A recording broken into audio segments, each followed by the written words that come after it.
Alright, greetings everyone! Phil Gallagher of ThrabenU here for another Legacy stream.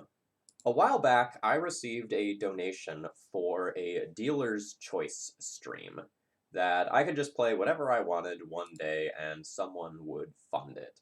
And I decided that this deck was the deck that I was going to cash in my one-time choice for. So we're going to be playing Red Prison today, but there's a couple of things here that made this build unique and got me really excited about it. Number one is Grim Monolith. So something that I've been saying a lot of in just all of my streams, all of my content, is that mana acceleration is really good right now. So we've seen many decks, such as like humans and like air quotes death and taxes, starting to play things like Lotus Petals or Spirit Guides in order to accelerate their threats out faster. Well, Red Prison already had 8 pieces of acceleration as far as spells go in Chrome Mox and Spirit Guide, plus it already had 8 soul lands. But this version also plays Grim Monolith, which does a lot of cool things. So off Grim Monolith, you can get an Ensnaring Bridge or Trinisphere on turn 1 if that's something that's important for the matchup, and that's pretty cool. More importantly, it makes it easier for you to do something like turn 2 Karn Great Creator, or even turn 2 Chandra Awaken Inferno. So, for example, if you go Mountain, Chrome Mox, imprint something, Grim Monolith on 1, that gives you an uncounterable Chandra on turn 2. Which is pretty disgusting since it's uncounterable, and if that thing's in play that quickly, it really threatens to just end the game on its own, either literally or effectively. This is a deck list that someone with the username Phoenix played to 11th place in one of the recent events. I can't keep track of what's what anymore, but it was like not one of the preliminaries, one of the major events of some nature. So I'm pretty excited about this one. I've only made one change. Phoenix had another Seasoned Pyromancer in the sideboard over Ensnaring Bridge, but given that we have 4 of these Planeswalkers, I thought it was probably important to put the 4th Ensnaring Bridge in. I don't know if that's correct. I can see Seasoned Pyromancer being good in these like long grindy Lurrus matchups where you just need to draw a couple extra cards as the game goes really long. So like I'm not 100% sure if my change is correct, but I wanted to try that out. Other than that, I don't really have too much to say. This is one of my pet cards, and we get to play with 4 of them, which is something I haven't done in a long time. So let's battle.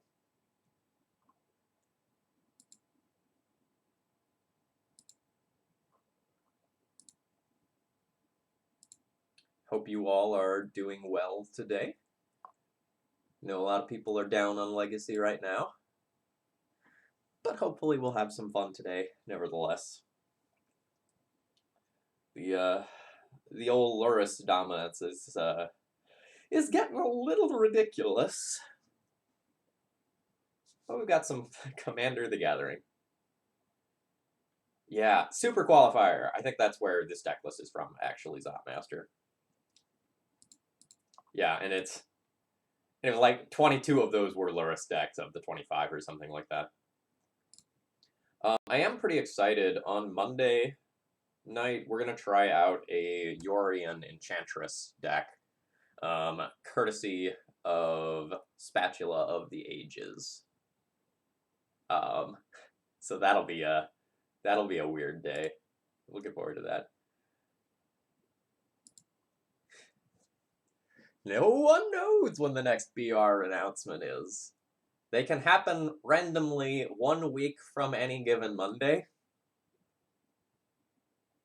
So I think what they do is they say, "Ah, Khan, the ban is coming," and then a week later it finally hunts him down, and it's like, oh, got him.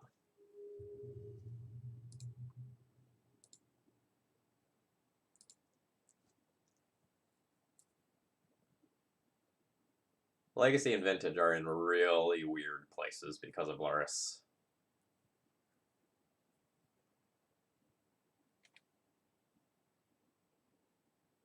It's really hard to tell how safe the other companions are,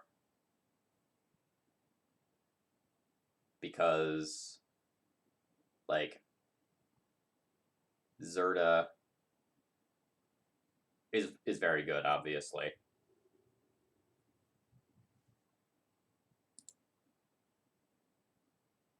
But with so much Loris dominance, it's really hard to tell like what percentage of the metagame those other companions might be.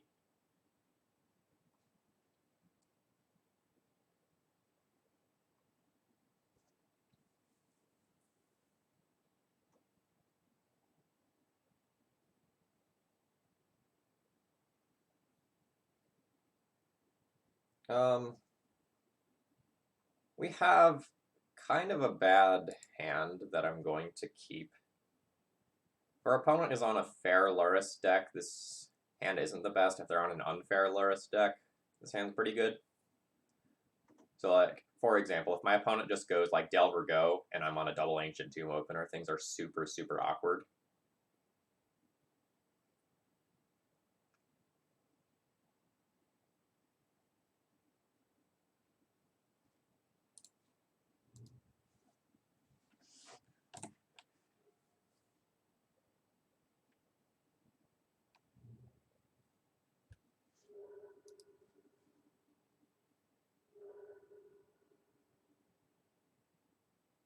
Okay. I'm just gonna play out Mountain here and pass. I'm not sure if I'll actually use this Spirit Guide to cast Karn. It may be that like I'm just gonna look for one more land, like one more soul land, and then try to cast Chandra with it.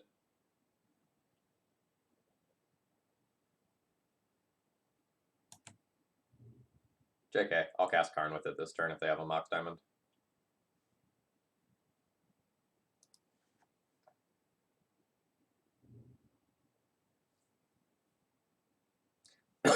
Okay, so that's interesting.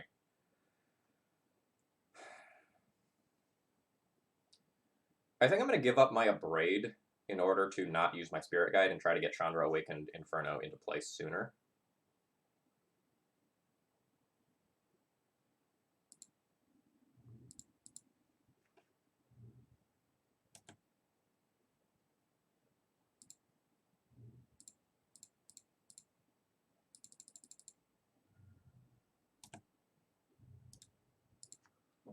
Tormod's Crypt probably here.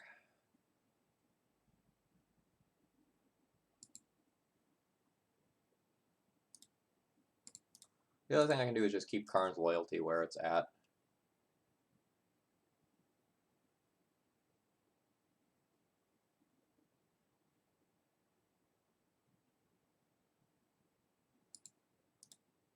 I have another Karn. So let's take the 0 drop and just get guaranteed value right now.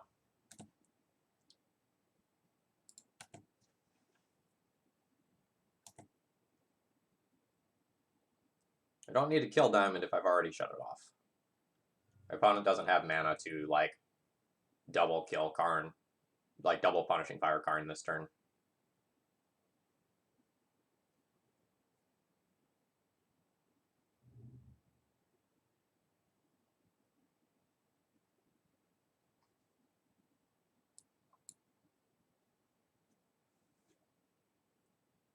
That is mighty interesting. I don't want to get Wastelanded since I want to put the Chandra into play, so I think I'm fine with just nugging this here.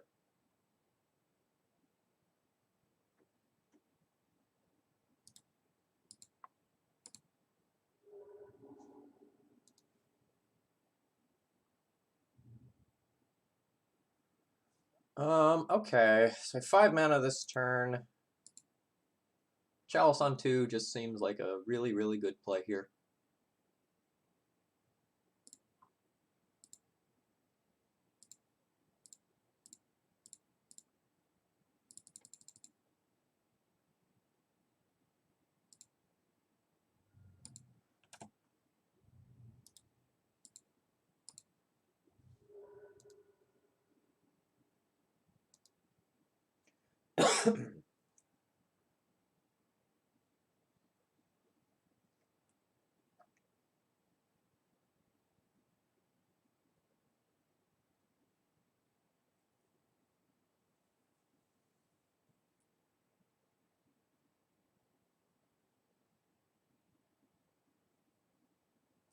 For what it's worth, someone in chat said that LSD was on the lands, and it feels like that's sort of incorrect.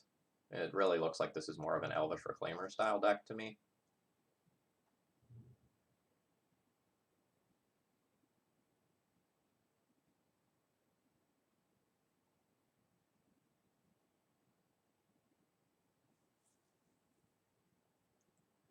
Okay, there we go.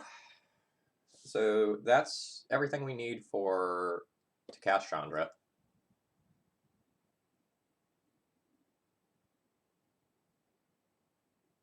I think I'm just going to put that in play, -2 on Luris, and call that good.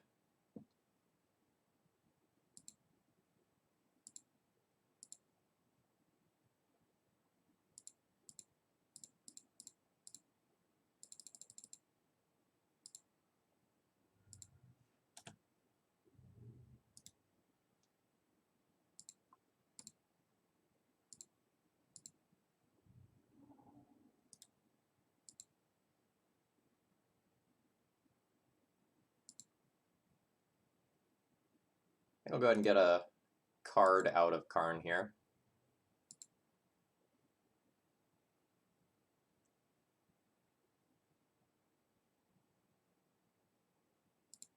Let's just have the Lattice chilling in my hand.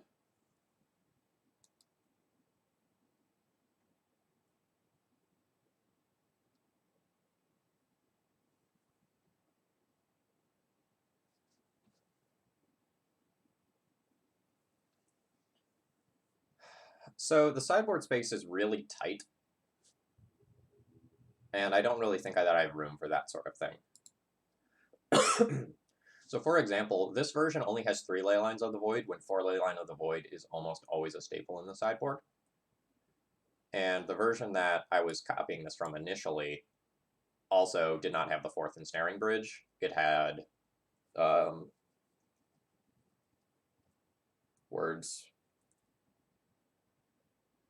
Seasoned Pyromancer instead. Okay, so we're playing against some sort of lands or dark depths deck, but it's a little difficult to say what exactly we are playing against based on what we saw.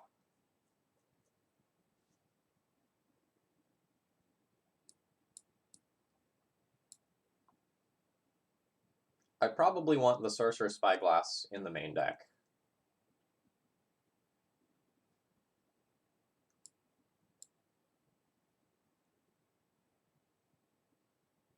I probably will board this in as well.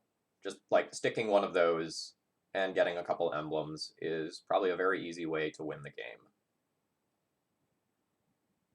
I don't think Trinisphere is particularly good in this matchup, especially when I'm on the draw.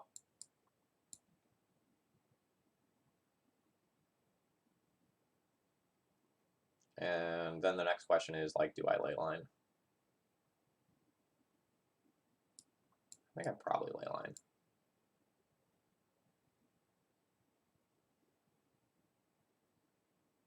I don't think Bone Crusher Giant is particularly good.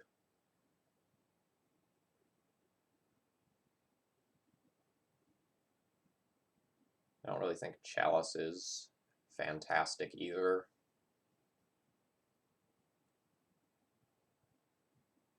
Chalice is way better when I'm on the play here.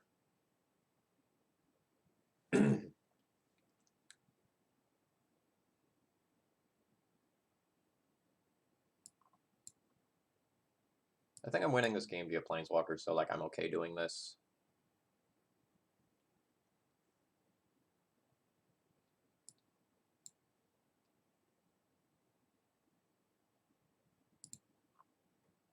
Yeah, that's okay. Like I don't want to know what my opponent's deck list is.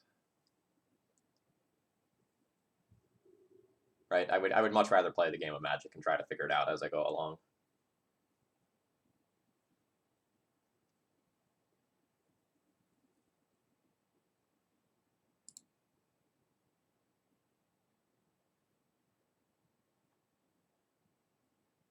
Easy keep here.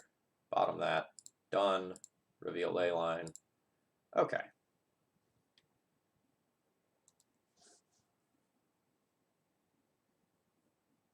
Soul Land will mean that I get turn 2 Planeswalker. Boo!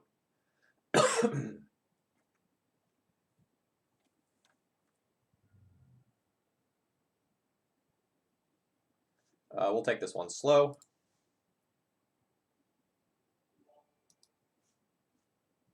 Pretty Lights fam, thank you very much for your support.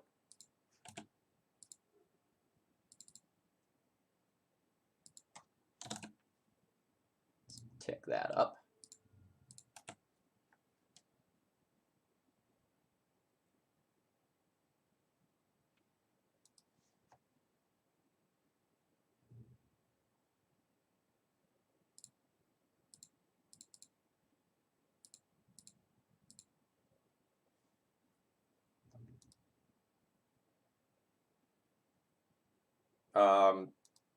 We're just starting the league.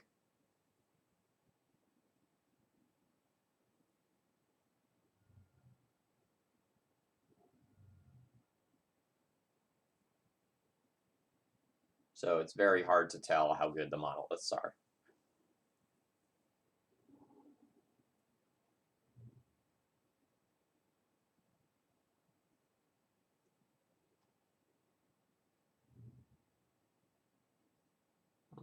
That's not bad. Alright, we might be on Operation Ape here. JK. We will Karn first.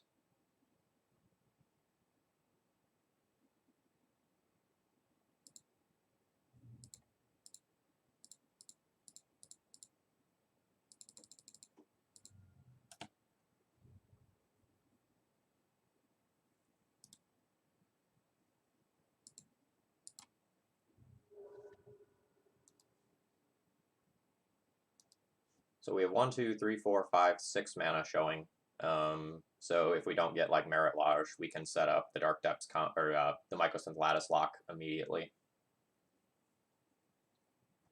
I may not do that if my opponent just passes with 4 mana up.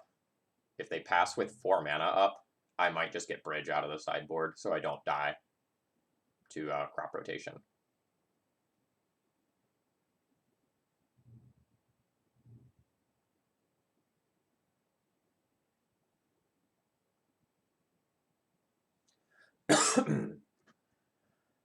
Okay, so if we minus Karn, what does Karn go to? We minus Karn, Karn goes to 4. Loris attacks it down to 1, and then I can't get Bridge, so we'll just get Bridge this turn.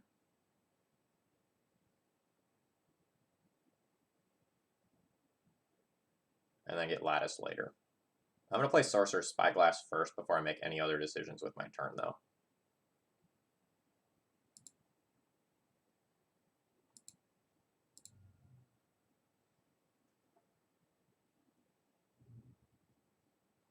Okay, so opponent has Mana Destruction.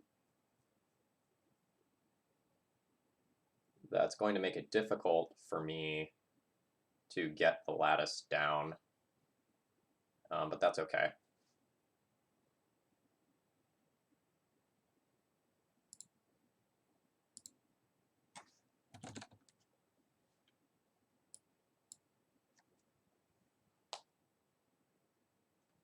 So if they Ghost Quarter me, I have 1, 2, 3, 4, 5 mana next turn. So I could name Wasteland here, or I can just name Thespian Stage to have less of a chance of just like the 2020 getting in play. I'm gonna have Bridge anyway, though. I'm gonna just name a Wasteland here.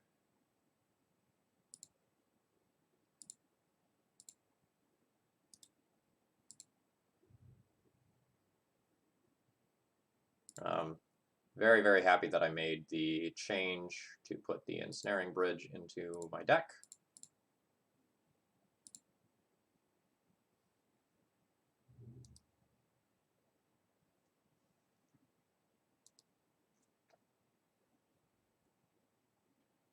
So the house of cards that I've built here is going to fall apart to Force of Virtue.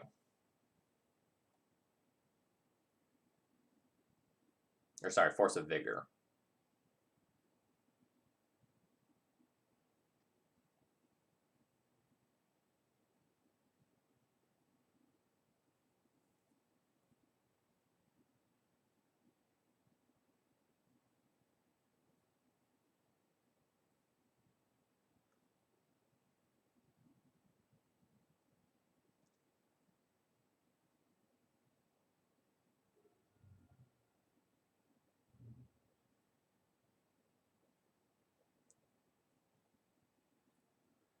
So now I just kill my opponent with Walking Ballista.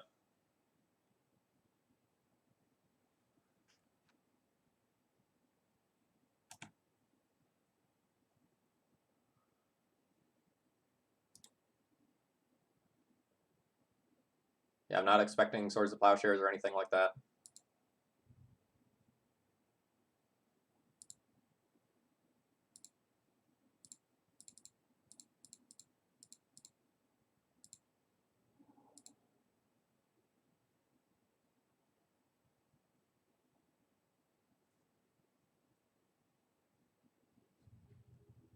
Alright, good stuff.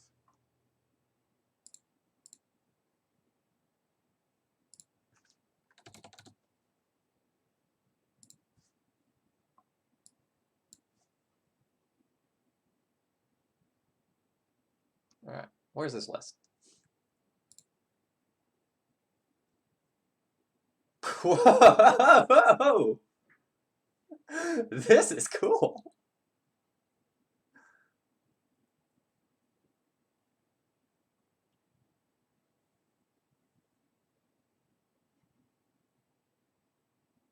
Um,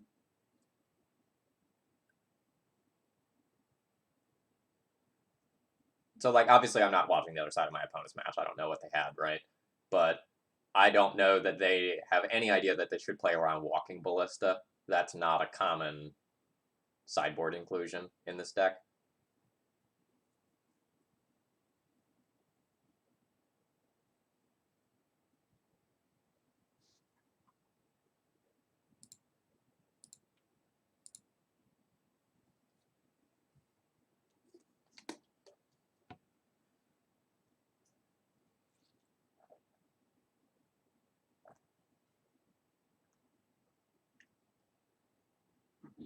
So, like, when I play around Red Prison, I don't play around Ballista in the sideboard. Like, it's rare. It's not unprecedented, but I usually don't think that it's good. Like, the only reason that I didn't remove it from the sideboard was that I wanted something tutorable that could kill Luris.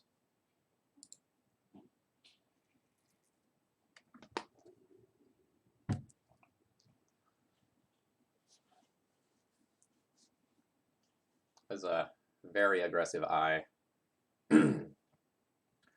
Okay, I'm on the draw here. So with any red card, I have a turn 1 Planeswalker. Yep, this will be a keep.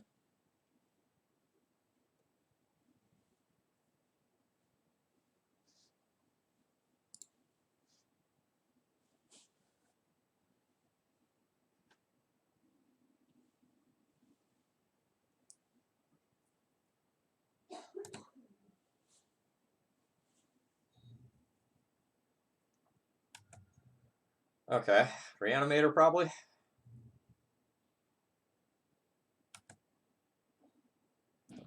We have turn 1 Ensnaring Bridge, which is pretty sick.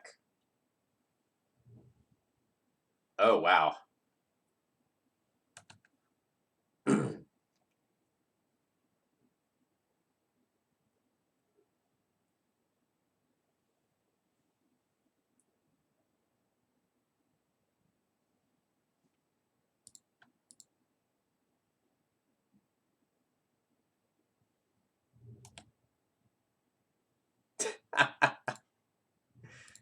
Got him.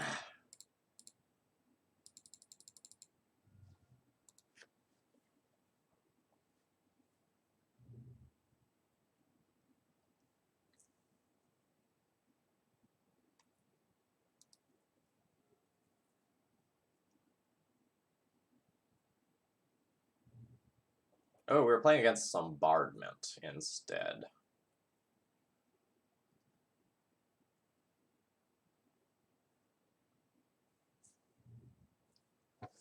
So this hand's not quite as scary. And, like, if we just get discarded and lose the Chandra, this hand's pretty rough.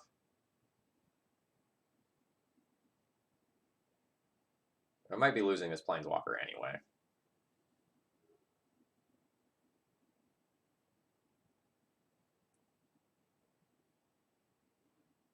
Alright.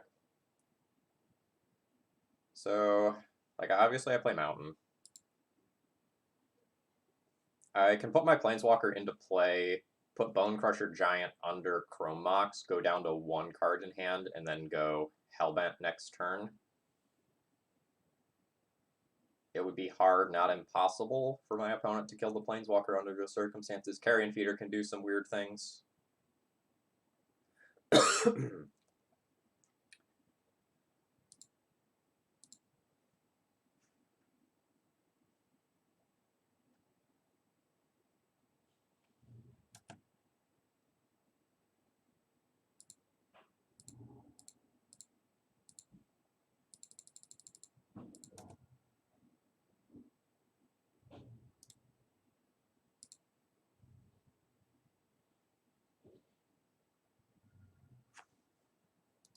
The other line I could have taken was play Chandra, Chandra plus, use that mana to kill Carrion Feeder,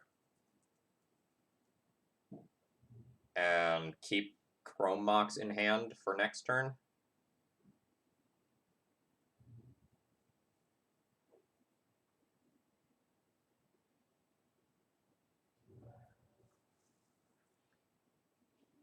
So the line that I took is a little bit better if I draw a Karn.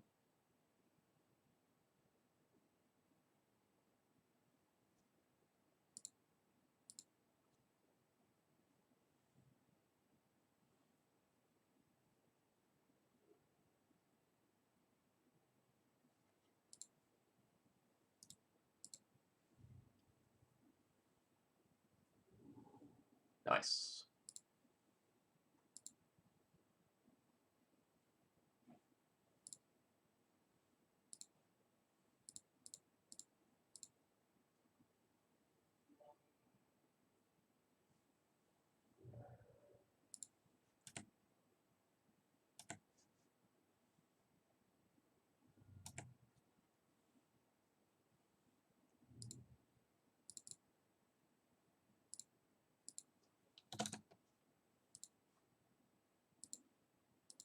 $25 months is insane. Thank you very much for your continued support.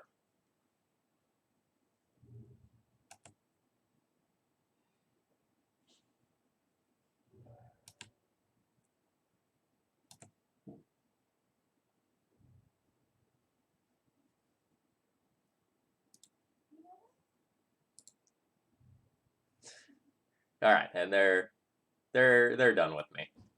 Yeah, so we had Karn minus, get Crypt. We probably crack immediately so that they can't Faithless Looting towards something like an Abrupt Decay and answer our bridge. And then we have Lattice plus a Planeswalker next turn. All right, we have 3 copies of Leyline that we'll bring in. And I'm not sure that we'll board much else. When I'm on the draw, I can consider boarding in the Tormod's Crypt, but just having access to it via Karn more consistently is probably more important.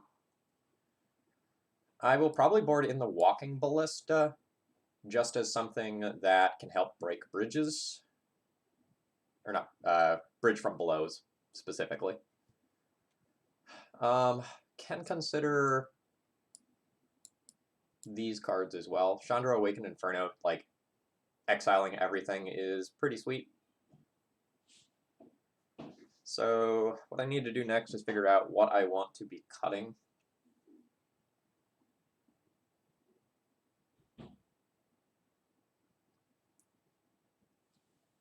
Blood Moon's okay. Not great, but okay. Tronosphere is probably bad on the draw, but good on the play.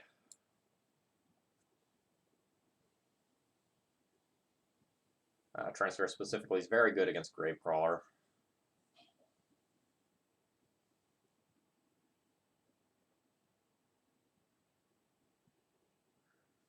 I see myself not wanting to increase the number of cards in my hand for ensnaring bridge reasons.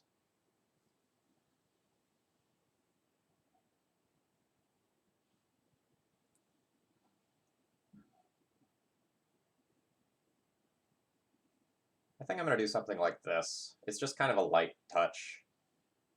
And then I'll figure out what I want to do if we go to a game 3.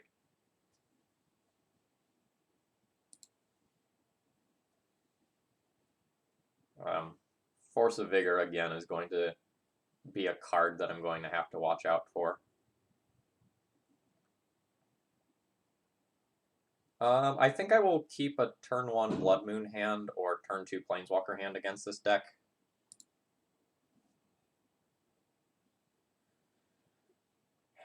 How I play this hand really depends on what they do on turn 1.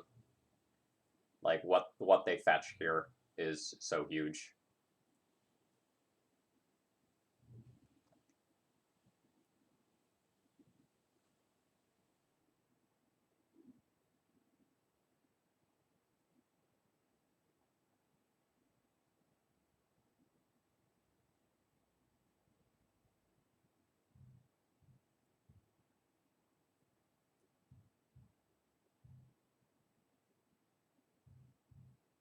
Let me go to my draw step. I need to know my next card so I can think.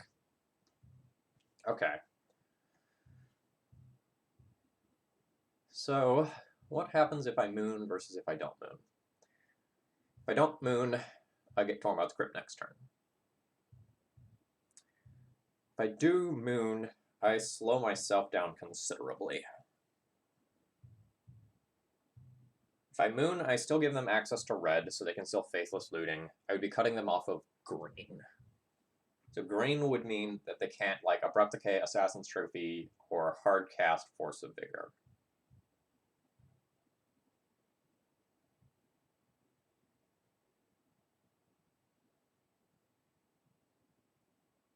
So I can have turn 2 Karn, Karn minus, get Crypt for safety, followed by turn 3 Chandra, which probably minus and kills a creature and then dies.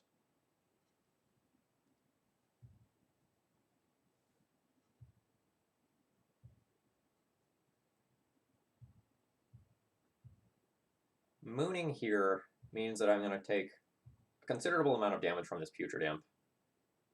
And if my opponent has, like, Bloodghasts in hand, things get kind of awkward for me.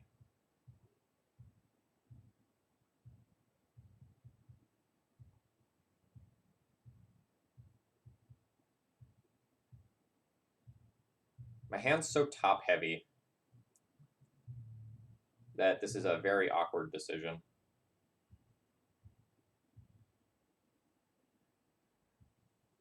I don't know that I win this game if I moon on turn 1. But I think the game's very awkward if I think the game's awkward either way. So I think I'm going to try to cut them off of some number of their spells or casting multiple creatures in one turn by Blood Mooning. And then hoping that I draw some interaction for whatever they do off this Putrid Imp.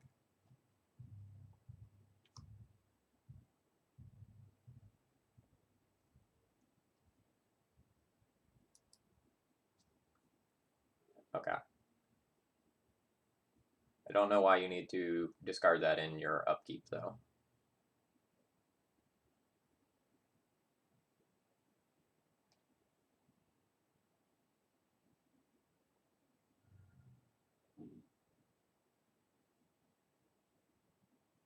That is not what I wanted to see. This is still okay. So, like, my opponent is on a 1-lander. The Vengevine is very likely not coming back because I mooned. Also because they don't have another land.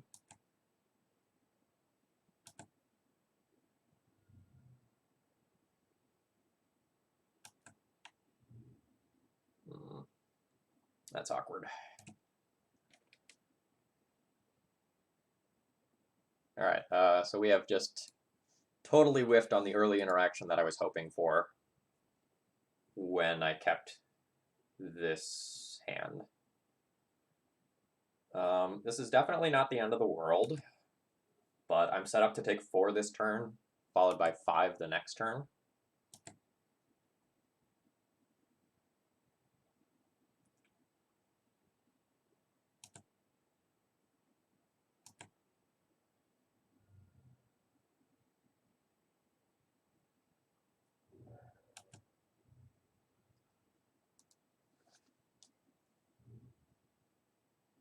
So I am dead to board in 2 turns. So accordingly, I need to start chipping away at the board.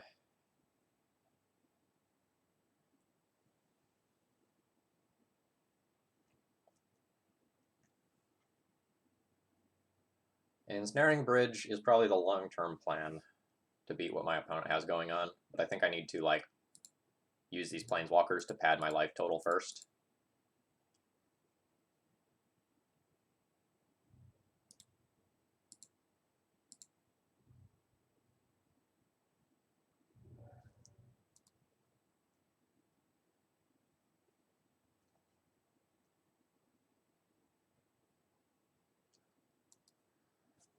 Ideal draw would be a castable 3-drop for next turn. That way I can go Chandra plus and then get like any 3-drop into play.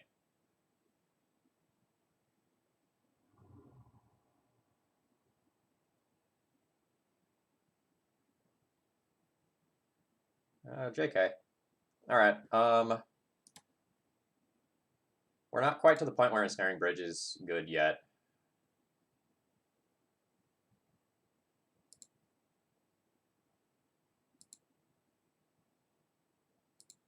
I think we're going to try to play towards the world where Ensnaring Bridge does get to be good, though, by playing this out and hoping to use it for mana next turn.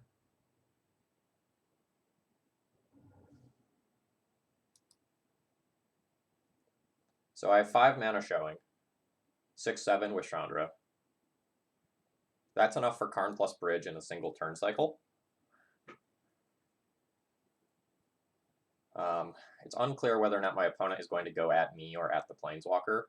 I imagine they probably go at me and discard a whole bunch of cards to make Putrid Imp a 2/2.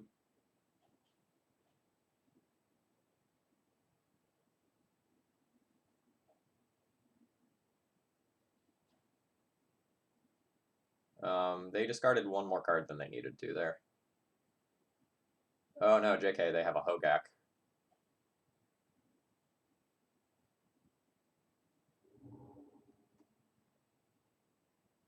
Alright, that's actually great for us. So now we get the Karn plus Bridge line that I wanted.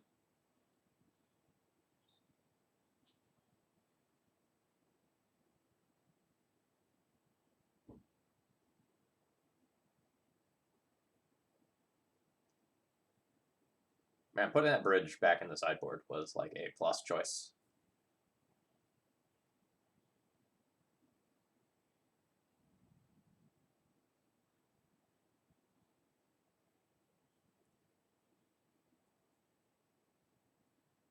Please let me draw my card and play my sweet cards. I'm ready.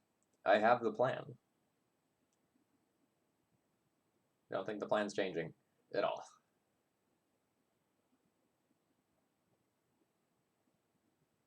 I guess the plan changes if I naturally draw one of the 3 bridges that's in my deck. Then the plan is Karn cast.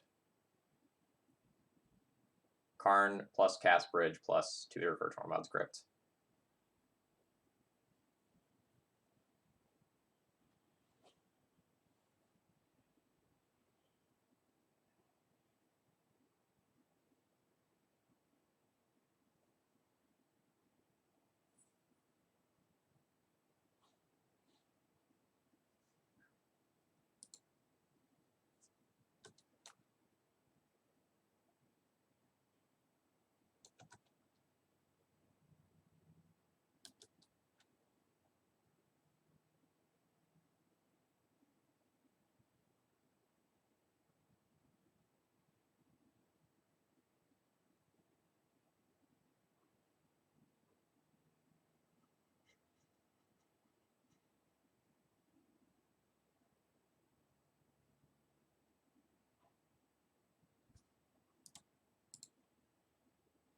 No, there's a Snaring Bridge.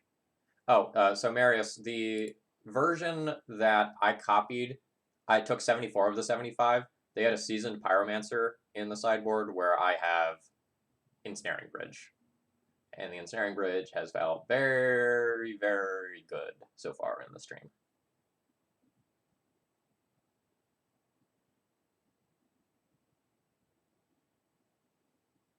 Okay, there we go. So I plus for mana.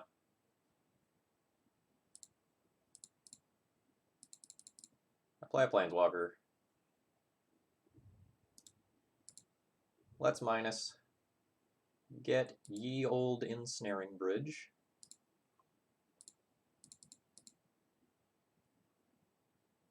And floop that into play.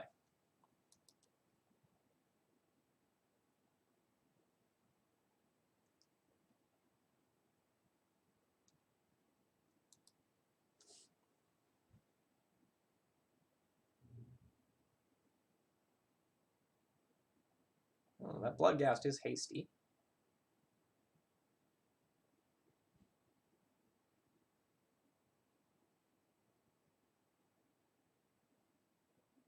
Alright.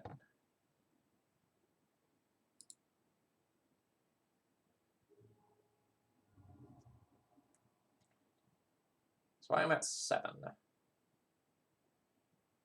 A Bone Crusher Giant. So I could just, like, triple removal spell here.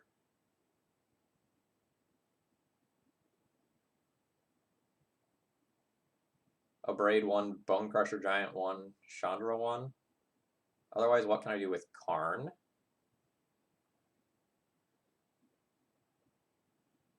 Actually, I guess I can Karn get Crypt.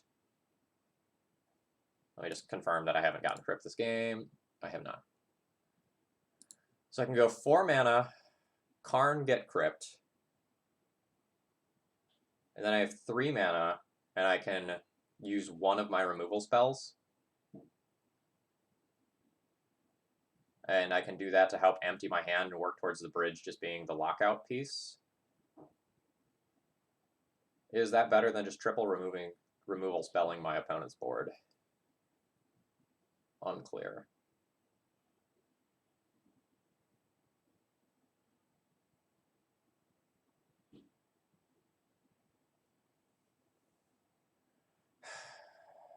So Putrid Imp can fly, but the other two things don't have evasion. So I can go 5 mana for Bone Crusher, kill Putrid Imp, have Bone Crusher to trade with either Gravecrawler or Bloodghast, and then just intend on winning the game by casting 3 spells off of Chandra at some point.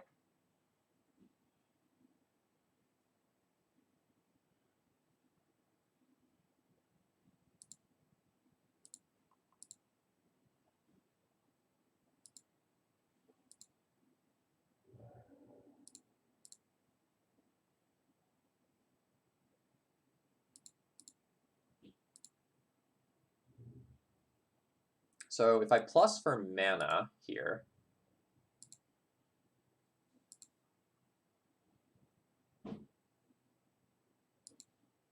I can also just, like, guaranteed block the Bloodghast in this turn cycle and then ultimate my Chandra.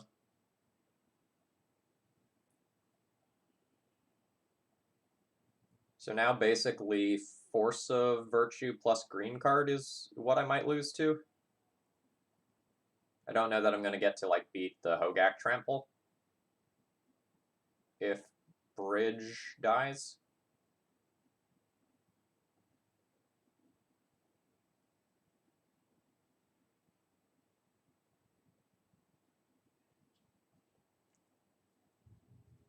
Okay. Neat.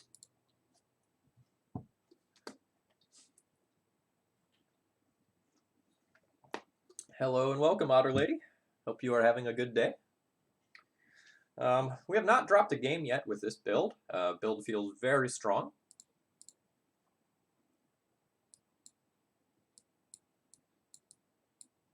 We've definitely come back from a couple of spots that did not look good.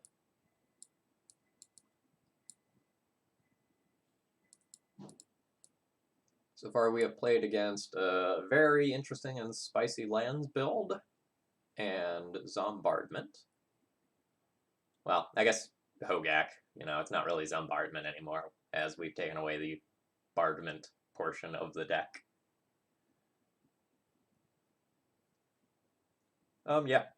Phoenix's build felt Feels really good. Again, the only change that I made to it was swapping Ensnaring Bridge for, or swapping the Seasoned Pyromancer out for one Ensnaring Bridge in the board. How is this list set up against elves? I can very much guarantee you that this list is not thinking about elves. Like, basically all you need to think about when constructing decks right now is how do you beat the Lurrus decks? And then everything else you figure out on the fly.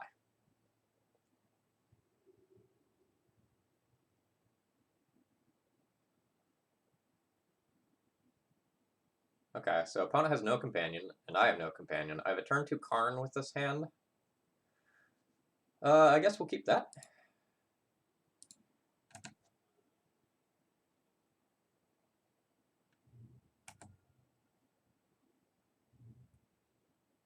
Alright, so we're probably playing against Blue-Red Delver.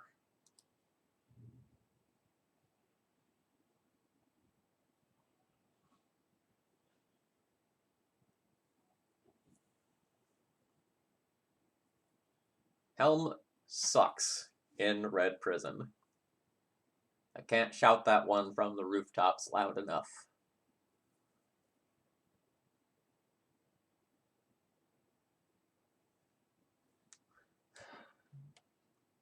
Yeah, we're playing against Blue-Red Delver Reapal Jeep, in all likelihood. So this is a really interesting spot. I'm intending on tapping these Ancient Tombs a whole bunch of times in this game, which makes tapping them on anything that doesn't actively contribute to me winning the game very scary. I probably need to play this Trinisphere, either as a bait spell, or if it resolves, it makes the rest of my life way easier. But tapping the Ancient Tombs to cast the Trinisphere and giving up my Spirit Guide is pretty rough.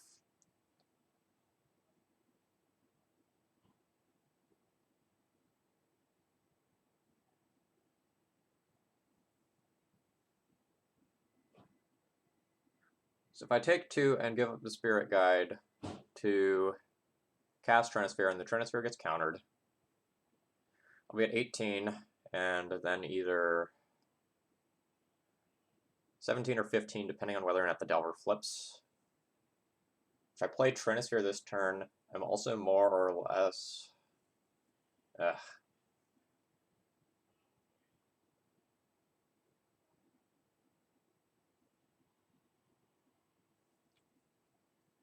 If I play Ancient Tomb on turn 1, I'm going to deal myself an incredible amount of damage over the course of this game. If I play Trinisphere and I get Wastelanded, I die.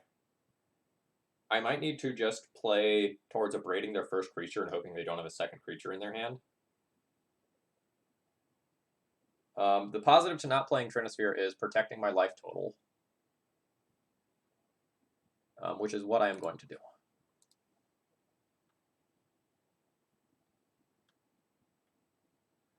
I just see myself losing this game if I play Ancient Tomb on turn 1.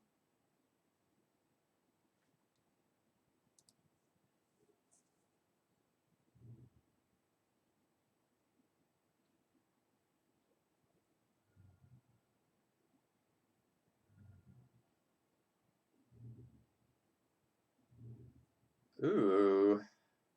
Okay. So that's interesting. So, I'm going to be given the opportunity here to kill the Tarmogoyf with the Abrade.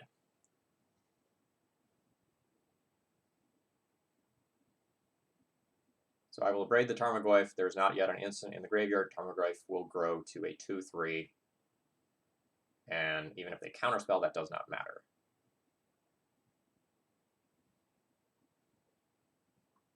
We're going to try to kill Goyf off of Mountain. We already play around Daze by doing this, and again, this game, I just care about protecting my life total more than anything else. Because my hand with double Ancient Tomb was very susceptible to just, like, dealing myself 10-ish damage over the course of the game and losing to the Delver alone.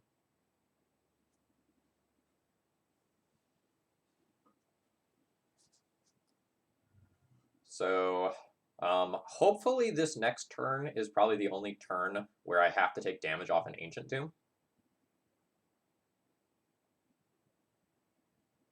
Okay.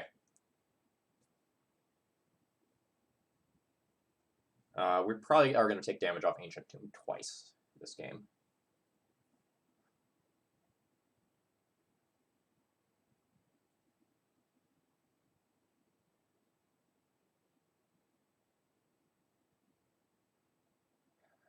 I have so many cards in hand, unfortunately, which makes the Ensnaring Bridge not the best. I do not believe that my opponent has counter magic.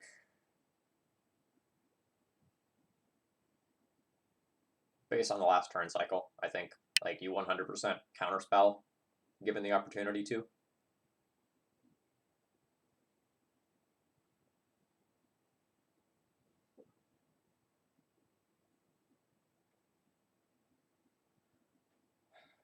Alright, so I can play a Trinisphere this turn, taking 2 to do so. How does the game change if I do that? I'll go to 16. Delver flips, I go to 10. I'm expecting that I'm actually at 7 due to getting lightning bolted at some point in this game.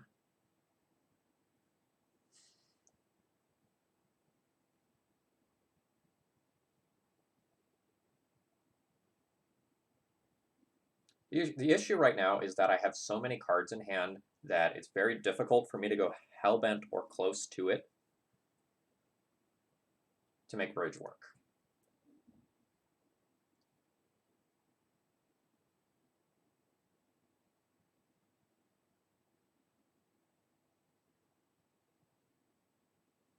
I'm going to try to treat Karn as a life gain spell this turn.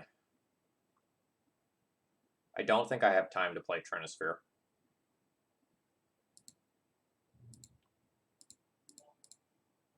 So if I get pierced here, that's fine. Okay, I did not. So we're going to get the bridge and then gain 3 life with this Karn. Whew, a Stifle. That's fine.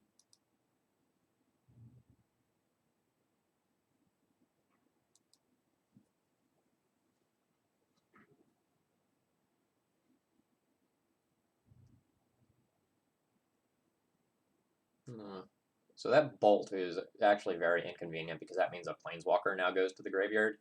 And Ponder now means that a sorcery goes to the graveyard as well. So I am on a 2-turn clock with Ancient Tombs. Spirit Guide can get a chump in, but we're not really playing towards outs, I don't think.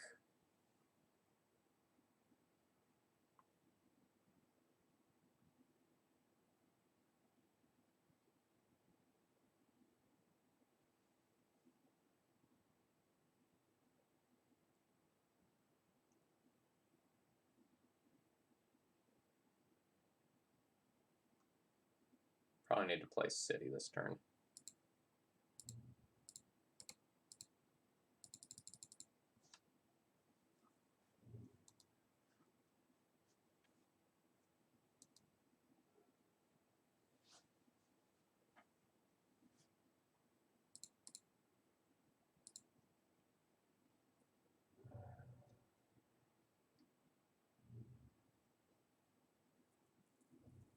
Oh, there goes the Ensnaring Bridge out.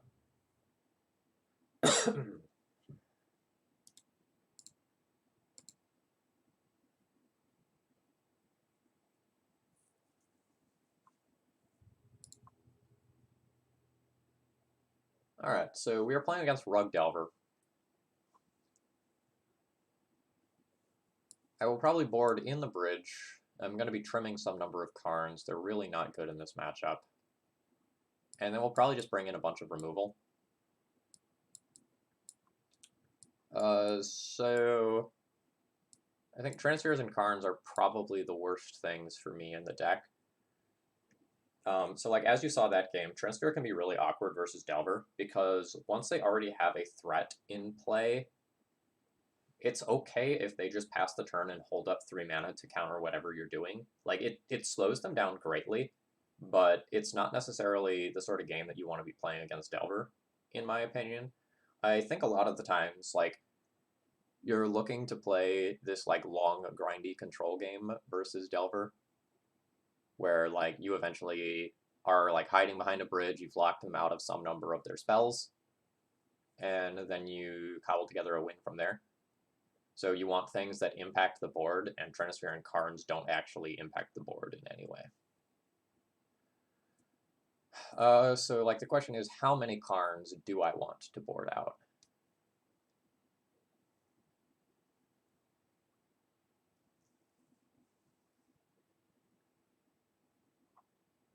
Because I can choose to bring in the Walking Ballista and then board out all of my Karns.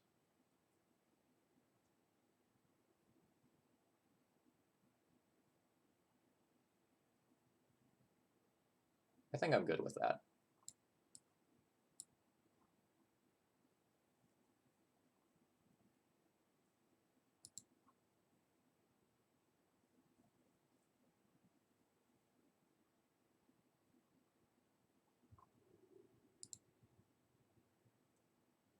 Nope.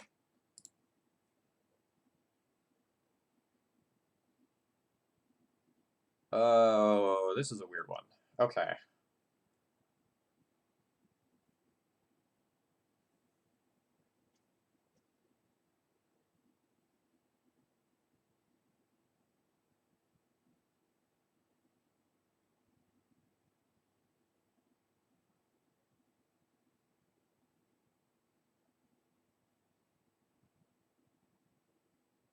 Eh.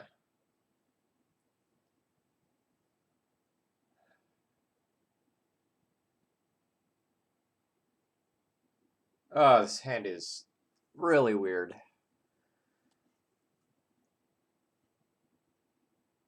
My mana is not stable.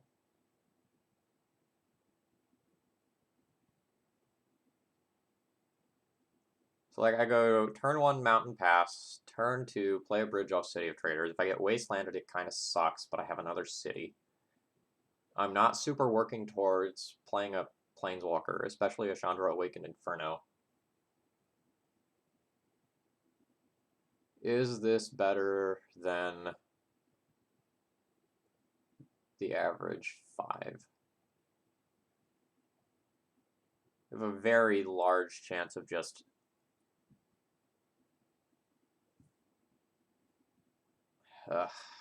it probably is, but this is not good.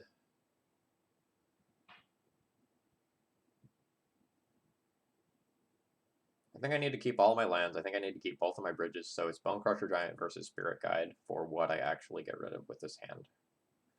The Spirit Guide allows me to play the first bridge around days, and also gives me red-red for a Planeswalker, so I'm going to throw away the Bonecrusher Giant, despite the fact that it is an incredibly good card in the matchup.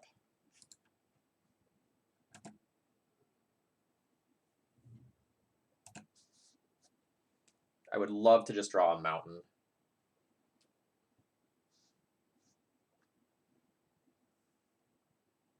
This will be good at some point this game. So 1, 2, 3, 4, 5, 6 next turn. So it might be good as soon as next turn. I'm not going to... Oh, wow. Great.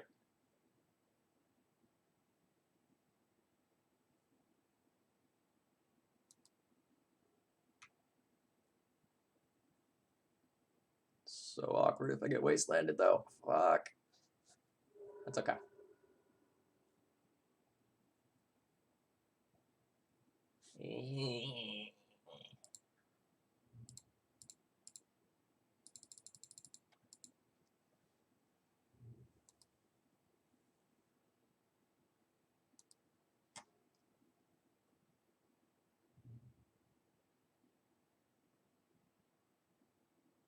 One, two, three, four, five. So the question is, am I playing the Spirit Guide or saving it for mana? I don't think Spirit Guide beats is what is going to get there this game, so I'm going to save this for mana. Because Soul Land means that I can play an uncounterable Planeswalker.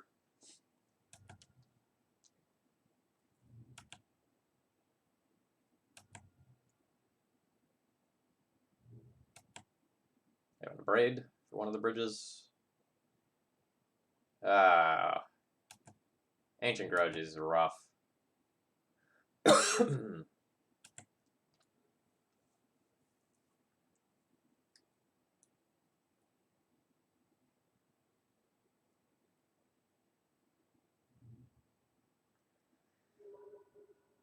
Ouch. Yeah, so this was kind of the fear with this, right? Was that we would just lose the game to our mana being unstable. And it looks like that's exactly what's going to happen.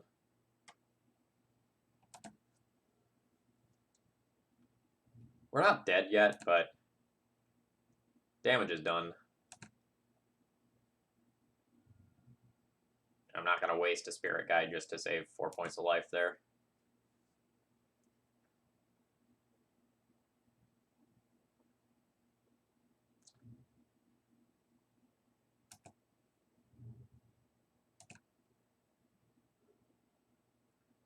That's not bad.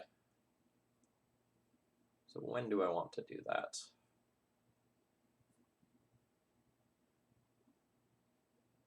Opponent knows what the top card of their deck is due to their brainstorm. I think my opponent is going to fetch at the end. No, they're not going to fetch at the end step to catch the Ancient Grudge since they put something on top for Delver.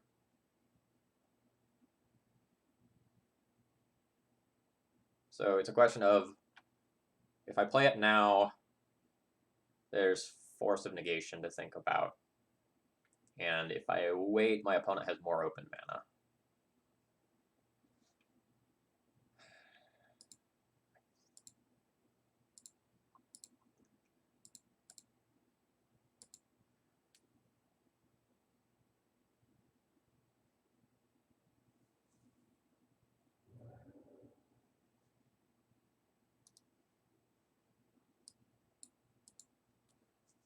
Yeah, so if I wait, they have Force of Negation, they just hard cast it instead, so they end up saving themselves a card. And if I wait, they also can potentially just brainstorm into another answer of some nature for it. So I think it's really close as to whether or not you do it main phase or upkeep.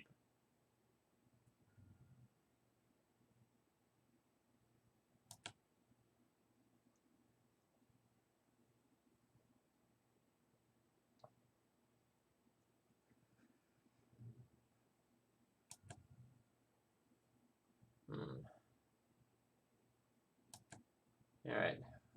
More creatures, definitely bad for me.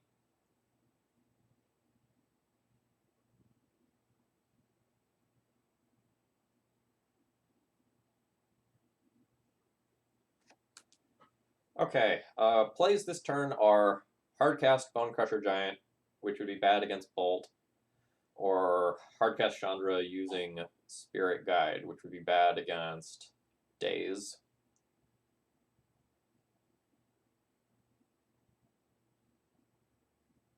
I haven't really cast anything worth countering this game if my opponent had the Ancient Grudge in the opener.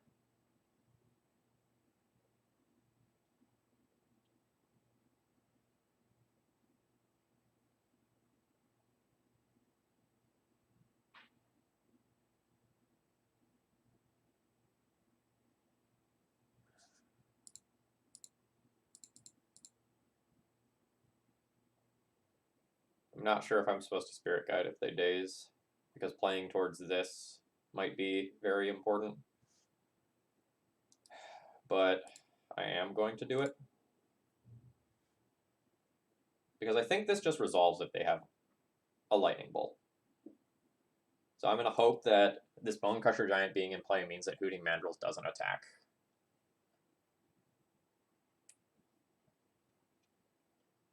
Or Hooting Mandrills attacks and trades with Bonecrusher Giant, in which case I have the smaller Chandra to clean up. Yikes.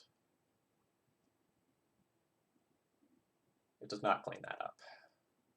Okay, great. Opponent does not have Bolt.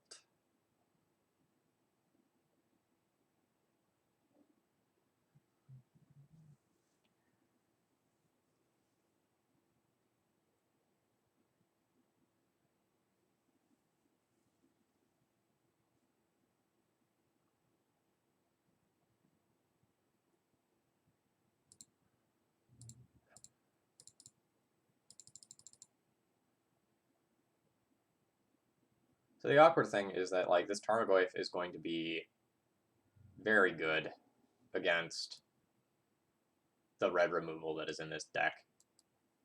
And historically, Red Prison has had trouble with Tarmogoyf specifically as a threat for that very reason.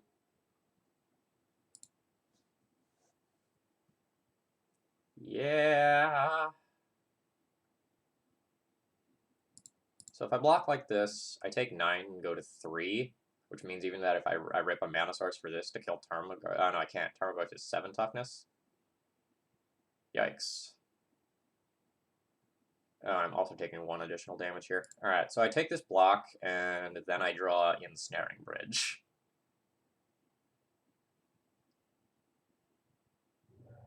That is not Ensnaring Bridge. So, like, I can put this into play. But that's not going to do a ton here. Like, it can't answer the Tarmogoyf, it can only deal 6 to it.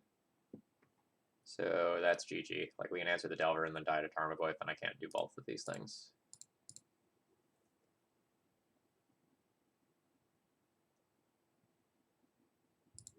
Alright. We have proved that we are mortal, and we have blood. I'm going to run to the restroom real quick. I will be right back.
Comical flop.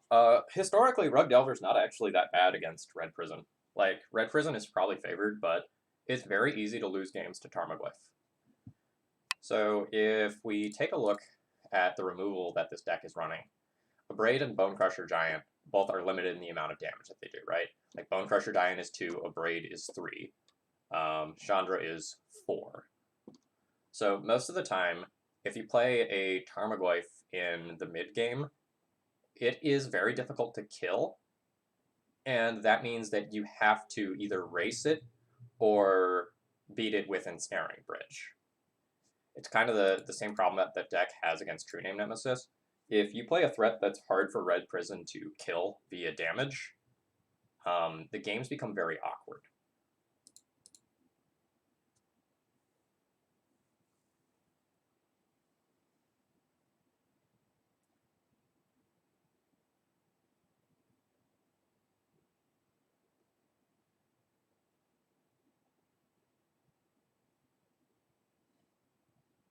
We have a very awkward hand. So if we're playing against a Luris Delver deck, we have turn 2 removal spell into turn 3 Blood Moon with lots of endgame gas, and we have stable mana. But if we are not playing against a Luris Delver deck, and like we're playing against like a Luris combo deck, we're pretty soft to that. Or if we're playing against a Luris control deck, we're not really presenting anything early that matters. I'm gonna keep this, I guess. I don't know. Like I'm on the draw, so like I'm getting another card to improve his hand, and a soul land vastly improves his hand. But this is definitely a borderline mulligan. But the fact that I'm on the draw and my opponent has mulligan, like, barely ticks the needle towards me wanting to keep this.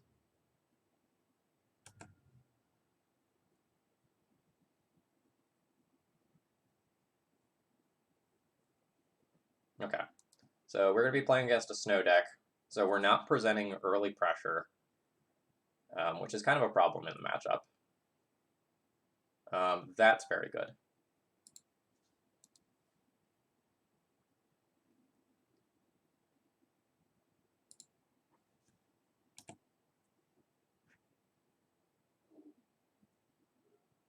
The next question will be, am I actually going to play that City of Traders on turn 2? Or am I going to, like, chill it with that? Because the way that I'm winning this game is getting to this.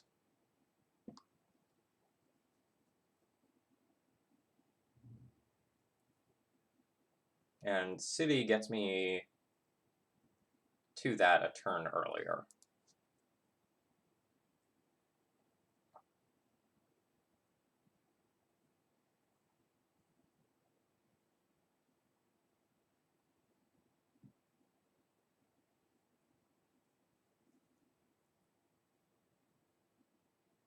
Okay. So that draw, I think, is going to make it so that I will Blood Moon. Given that my opponent has 2 basics here, I don't think that they will counter this. I think this is just going to resolve. They have 2 basics plus an Astrolabe.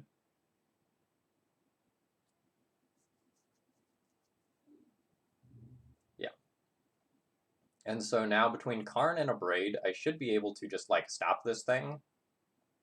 And, like, it will be worth using a card on so that they don't, like, Oko me or something.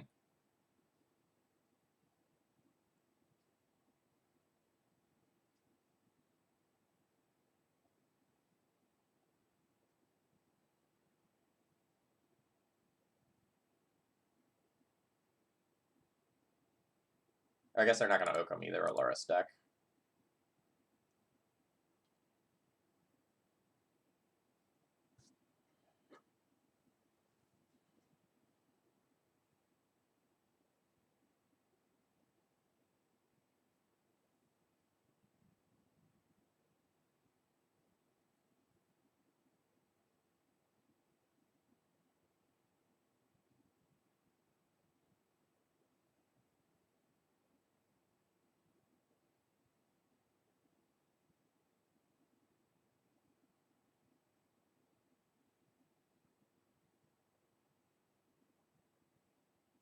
Okay.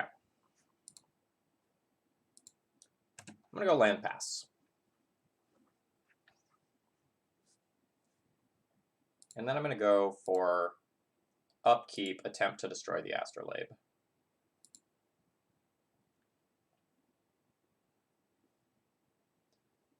I'll still have a removal spell for Aluris if they manage to sneak one into play.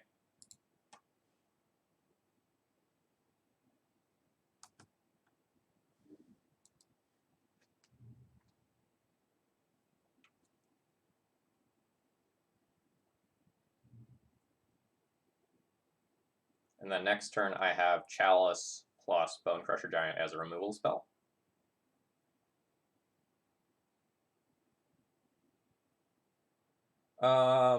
Yes, I have played the like Lurrus Steel Stompy decks. I worked with Max Torsion on some early builds of it. My feelings were that it's pretty medium. Okay, so that's an indication that my opponent is pretty far towards the control side of the equation as far as Lurrus goes.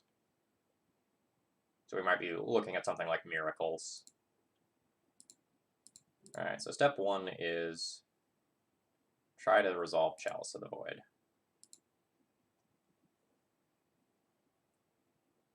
I don't think this is likely to happen. Yeah. So now step two is, are we removing Snapcaster Mage with Bone Crusher Giant? I believe the answer is yes. We want the board to be empty for our Planeswalkers later on. And like, I'm fine casting Bone Crusher Giant as a threat at some point this game, maybe even early on.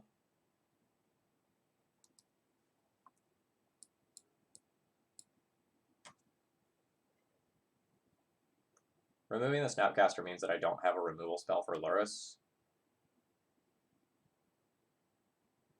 which is a bit annoying.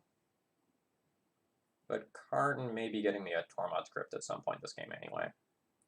The other thing that casting Bone Crusher Giant means is that I can't just Chrome Mox it if I draw a land next turn and then just cast Chandra.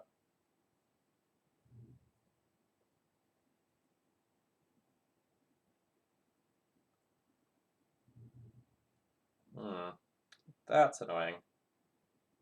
I guess I'm pretty obligated to play Karn now to shut that off and keep them from casting Lurrus. Yeah, and here's the spot we were talking about with Bone Crusher Giant specifically, as far as mana.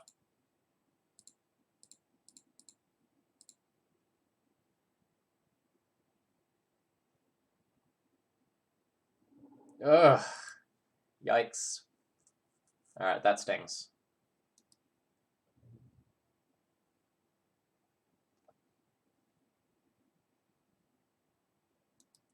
So now my opponent has Astrolabe, meaning they have white for Lurrus.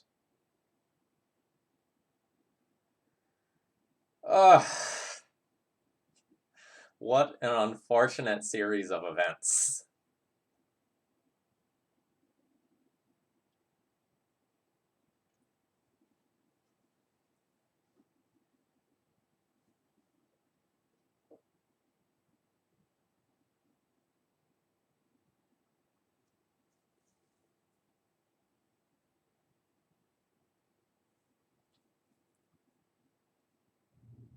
So, FYI, Chandra's -3 is 3 damage, which is very inconvenient. Which means that I can use this to answer an angel. And then this is not a win condition, it's an answer to half of one of their spells.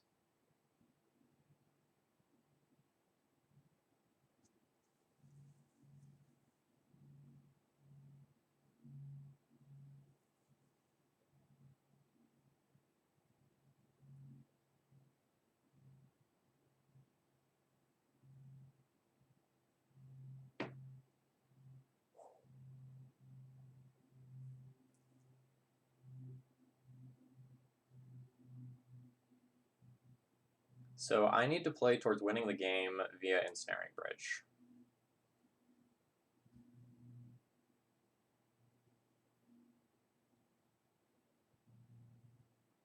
So Anurag, the choice I have this turn is actually, like, do I remove an angel to make it so that I live longer if I Ensnaring Bridge? Sorry, live longer to find Ensnaring Bridge, or do I keep this so that I have a win condition if I do find Ensnaring Bridge?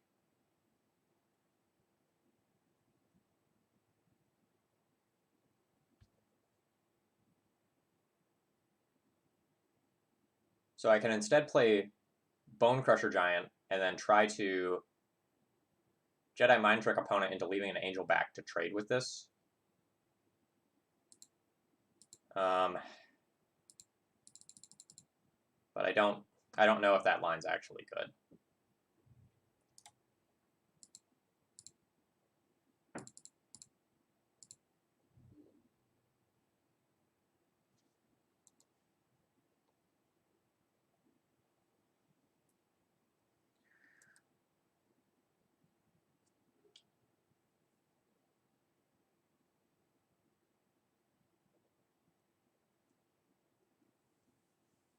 I expect the game to go on for a decent amount of time because I have 6 planeswalkers that can answer this thing. I have Karns that are somewhat threatening.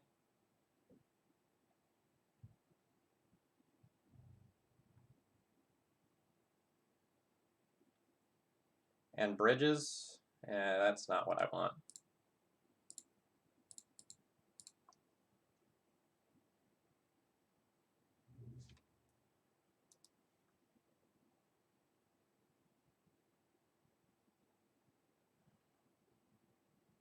So opponent did not bobble me, yeah, immediately. They're just keeping this bobble, which is probably indicative of the fact that they either have a predict in hand or are playing towards drawing a predict at some point in this game.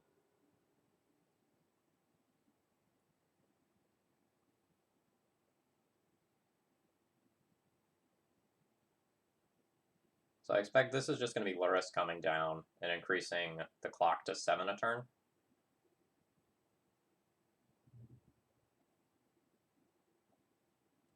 The other thing my opponent could have been doing is playing around Karn minus get Tormod's Crypt by not cracking immediately.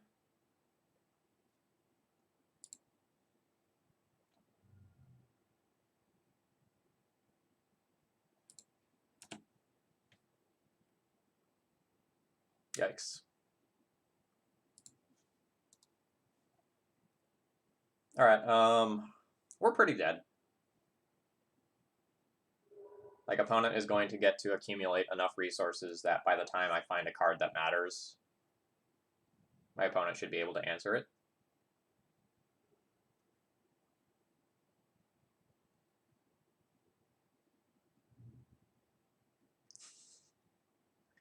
Isn't it May?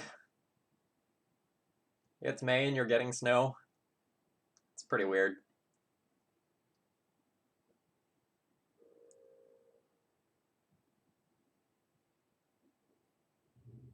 So the worst part of this is that Savine's Reclamation is just looming overhead, so that even if I do, for example, draw a removal spell for the Luris, like, it plus maybe a land or a Snapcaster Mage is just going to end up coming back eventually.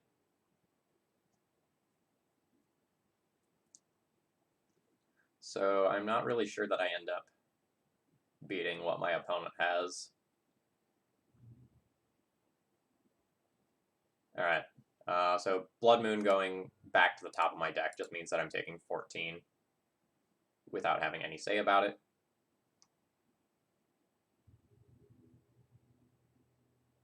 Yes, I have played a lot of the Hatsune Miku rhythm games. They are quite good. I regularly go to Greensboro to play Japanese rhythm games. And I have Groove Coaster YY Party for the Switch.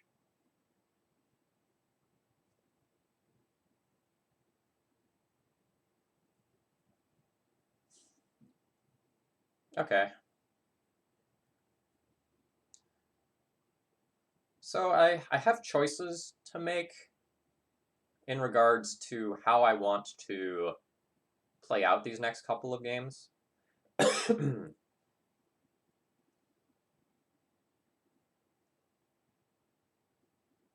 Like, obviously my Planeswalker is going to come in, And then we have Sudden Shock and Pyroblast to look at.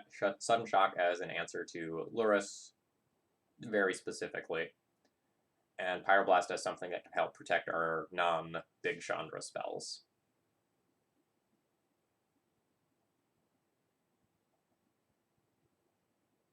I do not believe that we have resolved Grim Monolith yet, but conceptually I think that it is very good.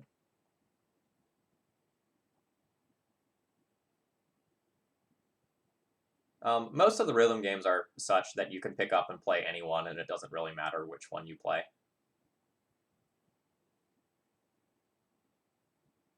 Like, if you have a Switch, Groove Coaster YY Party is really fun. There's a motion control version and a non-motion control version of the controls.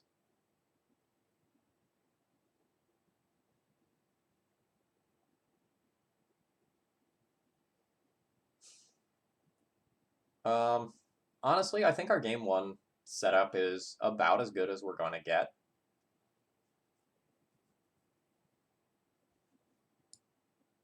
I think I'm just going to trim a Blood Moon effect for this and call that good.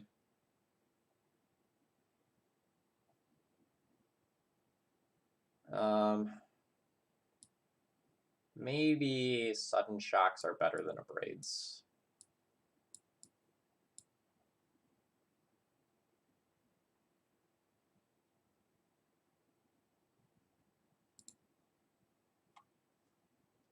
Like, Blood Moon isn't necessarily fantastic in the matchup, but I'd still be 100% happy to draw one in a game, because stopping your opponent from fetching or stopping them from getting white-white or blue-blue is pretty good.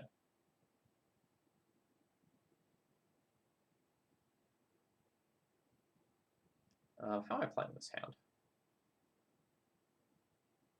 Mountain Pass, turn 2, Chrome Box, Imprint, Bone Crusher Giant, play Karn.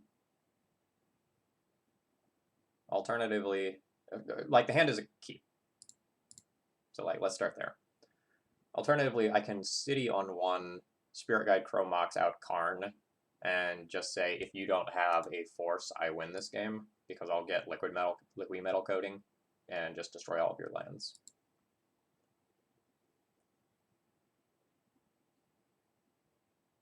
But I think that's too aggro. And it'll make it so that I can't cast a Seasoned Pyromancer that's in my hand because I won't have access to red easily. I think I'm just going to go Mountain Pass here and not get too aggressive.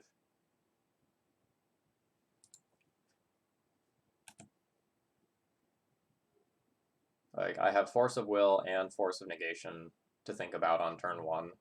And I think if I go all in on that Karn, it just doesn't set me up well for a win.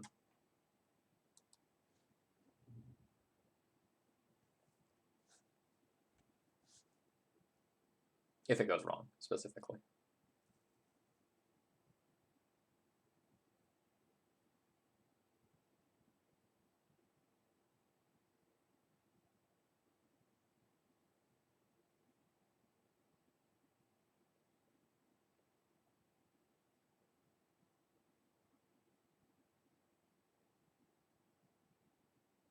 So this is another turn where I think about what I want to do regarding City of Traders.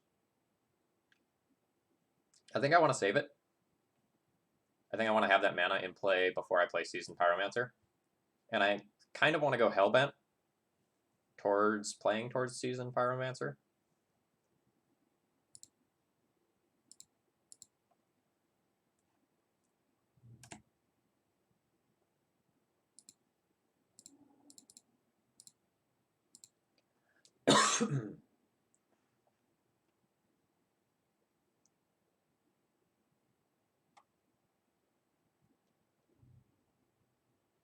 Okay. So this has resolved. Now what?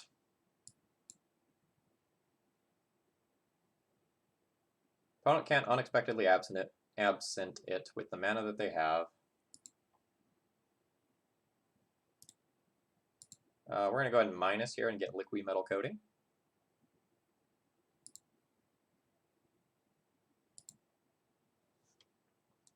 And this will play towards Seasoned Pyromancer plus Liquid Metal Coating blow up a land next turn, unless our opponent has something like a Lightning Bolt in their deck that can directly answer card.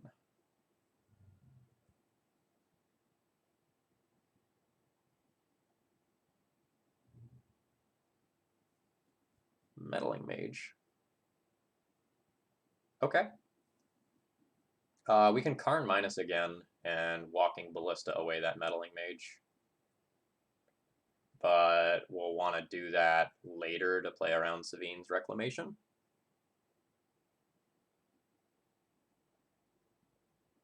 One, two, three, four, 5 is an awkward amount of mana.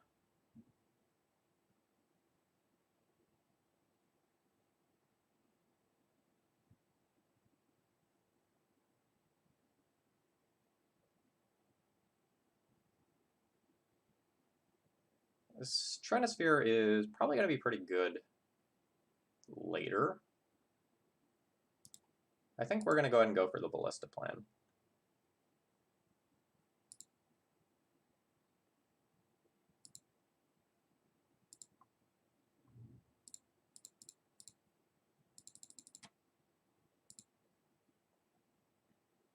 Okay, I guess I don't really get to play around Savine's Reclamation. Like, if my opponent has it, they just, like, attack into this. Like, I block and trade, and then they cast it in their second main phase anyway. So I guess I might as well just kill this thing while my opponent has nothing up that could somehow thwart my plans.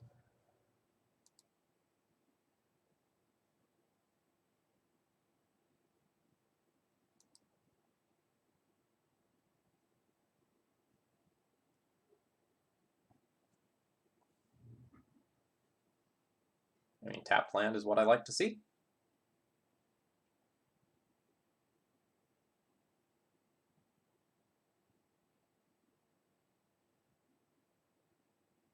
That's interesting.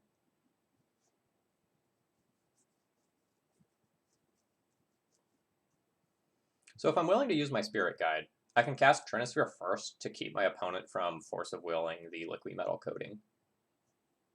It gives up a card, but I don't think that matters since I have the Seasoned Pyromancer plus a Planeswalker in play.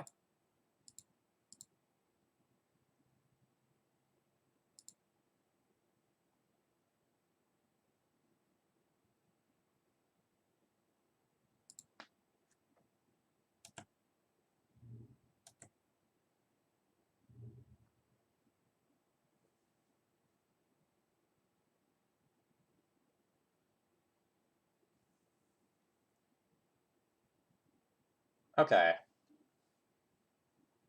Now things are interesting. So I'm going to cast this. That I know for sure.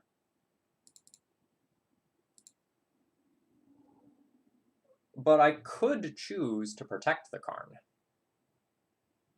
Or I could choose to blow up one of my opponent's lands. So I can just plus on Trinisphere, and then Liquid Metal Coating the Snow-Covered Plains in my opponent's upkeep. And if they don't have Source of Plowshares, I have protected my board very well. I can also just essentially trade Karn for Snow-Covered Plains.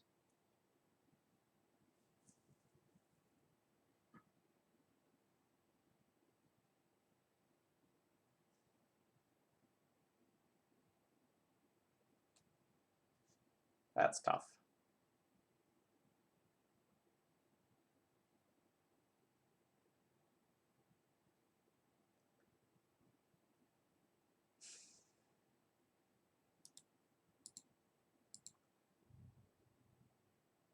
Given that my opponent has maybe boarded down a copy or two of Swords to Plowshares, I think I'm okay with this line.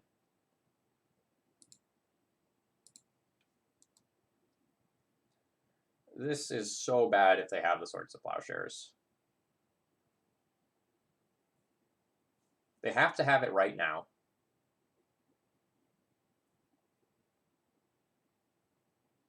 But, like, if they had it right now, I would lose the Trinisphere, which makes my future spells less likely to resolve. And life's pretty bad.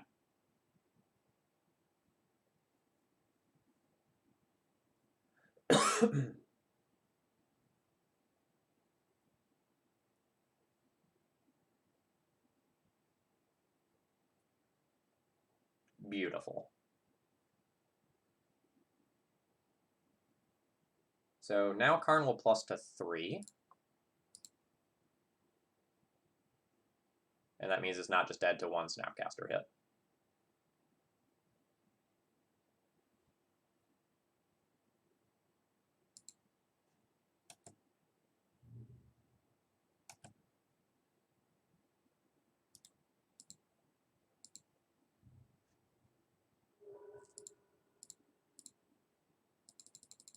Dear Ensnaring Bridge, you're totally bros.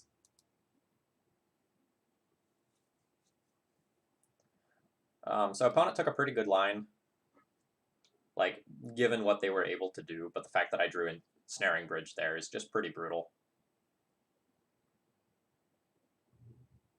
And they're also on just mono blue deck right now.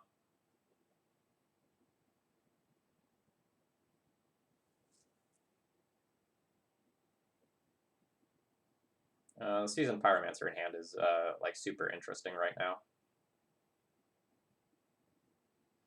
1, 2, 3, 4, 5, 6. I can go for the Karn Lattice Lockout right now. Or I can just continue to blow up their lands.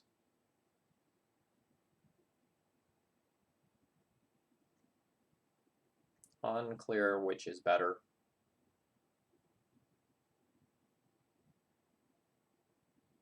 Is there any downside of going for it? Opponent can't, like, Ice Fang Coatl or anything to get a 1/1 to kill Karn. 4 cards in hand. I can try to, like, just save the Karn minus until my opponent is forced to do something on their turn.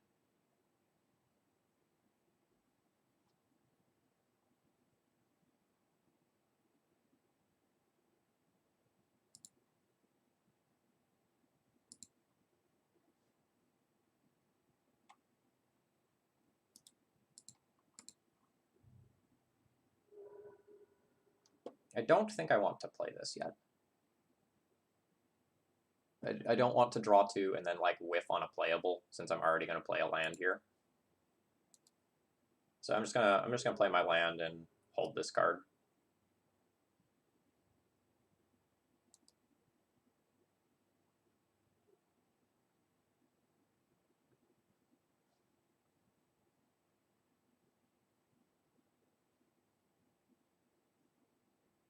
Nice.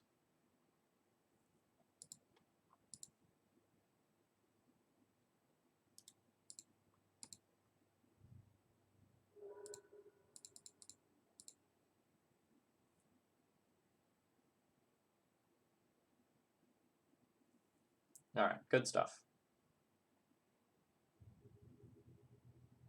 So we now know that our opponent has multiple Mystic Sanctuaries.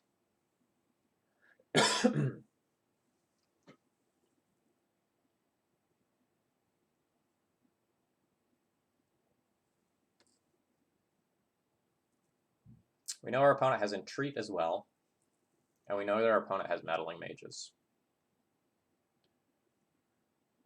We've also learned that our opponent is willing to play out creatures somewhat aggressively.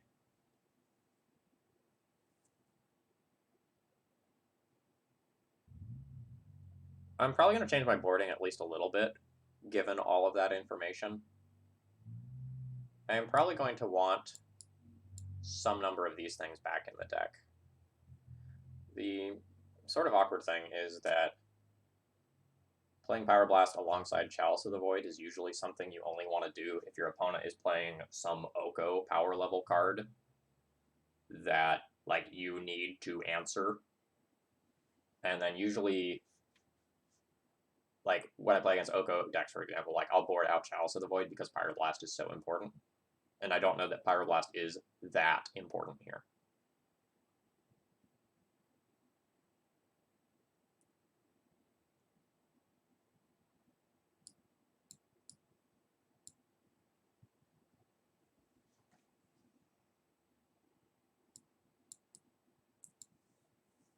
I think when I'm on the draw, I might decrease the number of mana sources in my deck slightly.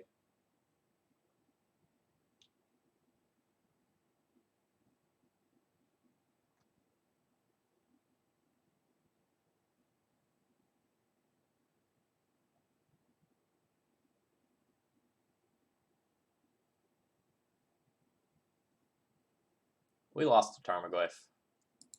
Tarmogoyf punched our heads in. Pretty good.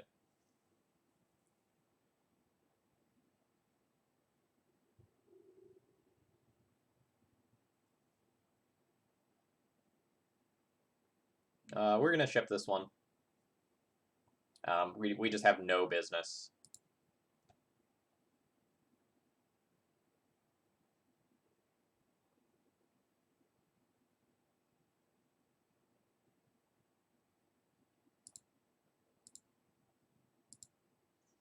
I don't like how all in on one card we are with this hand.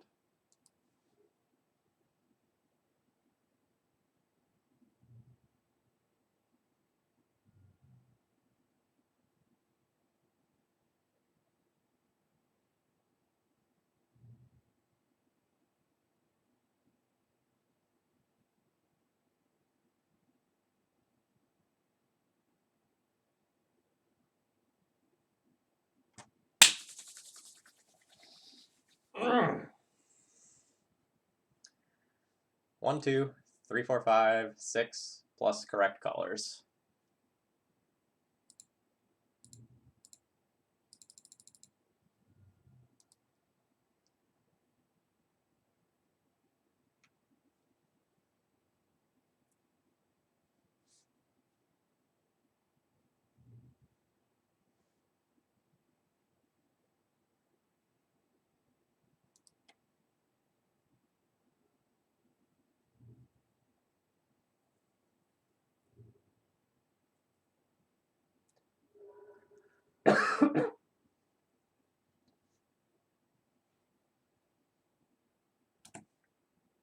So, whoever was asking about whether Monolith was good, I have your answer. I have your answer right here.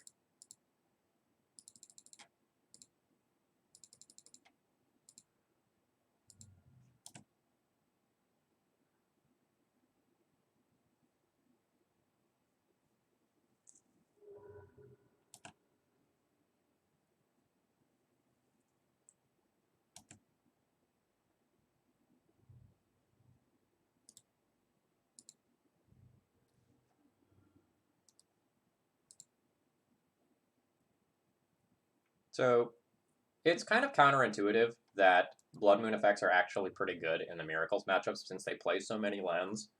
But cutting them off of double colored spells or cutting them off of the ability to like fetch and cantrip properly actually ends up clunking them up a lot.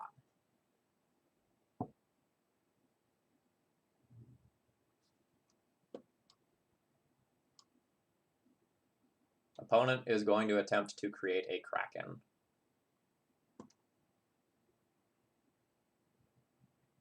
I guess that's cool.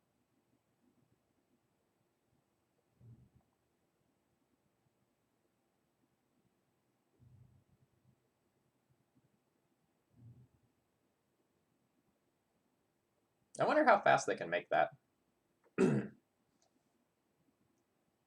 It's kind of funny that like our Planeswalker is going to be able to survive a Kraken attack.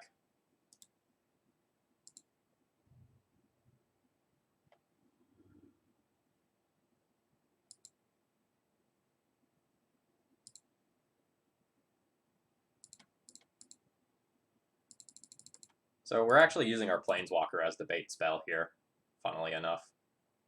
Like, this Chalice of the Void is more valuable than the second Planeswalker.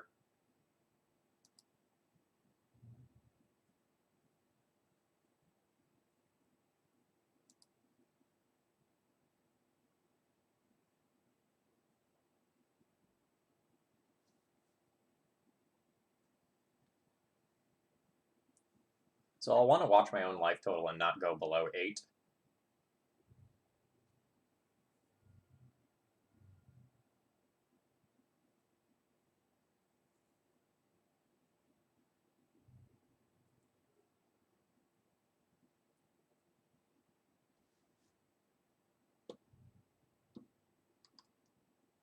This is really interesting.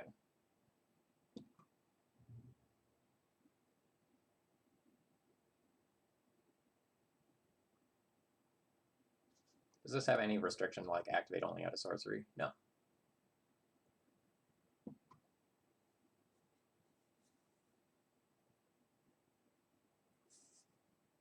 Yikes.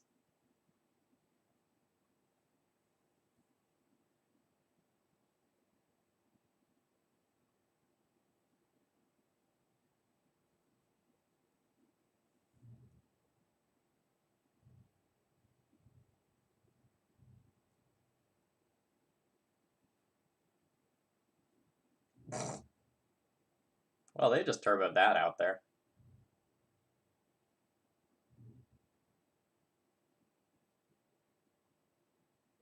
Hold up. You don't sack this to make it? Wow.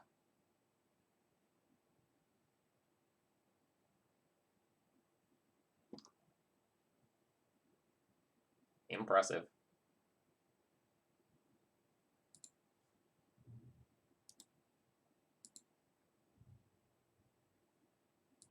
So this chalice is like one turn too late.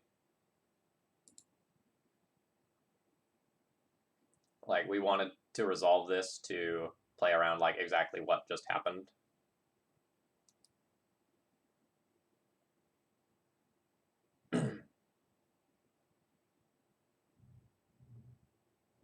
So we're just gonna die in 3-ish turns. Unsure if we are going to beat our opponent here. So, like, they have to attack this so that I can't just -8 and kill their Kraken. If they just attack me, I will kill their little squid friend. Oh man, cast that Terminus. It's a 1-mana thing that you can cast and not get countered by Chalice. It's gotta be good, right?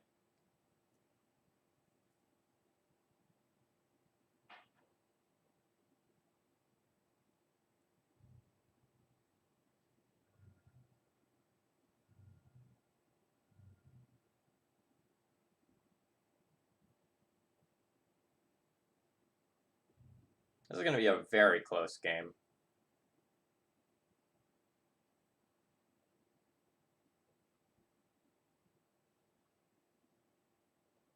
I think I'm losing the race as of right now. And, like, Luris complicates it as well.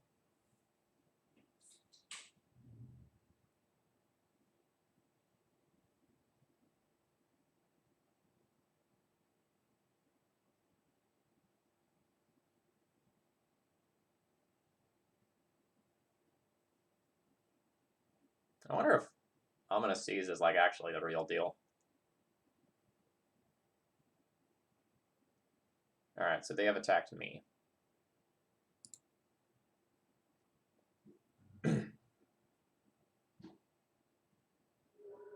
So now I get to kill their Kraken.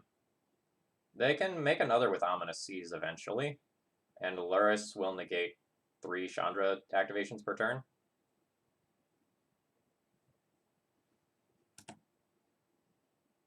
Ensnaring Bridge would be pretty darn clutch. Yo, that's so good.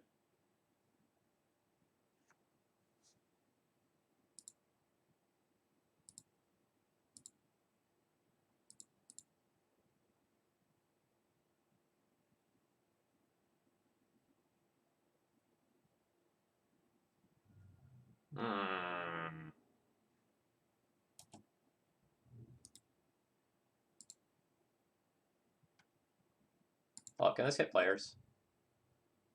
Creature or Planeswalker. Alright, needed to double check.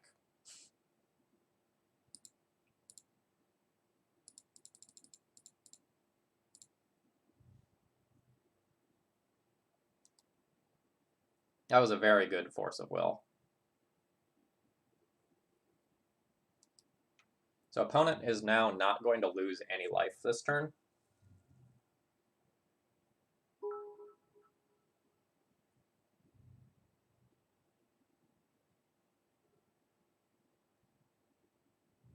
They also get to attack my Chandra to the point where I don't get to minus and kill Dolores, which is super annoying.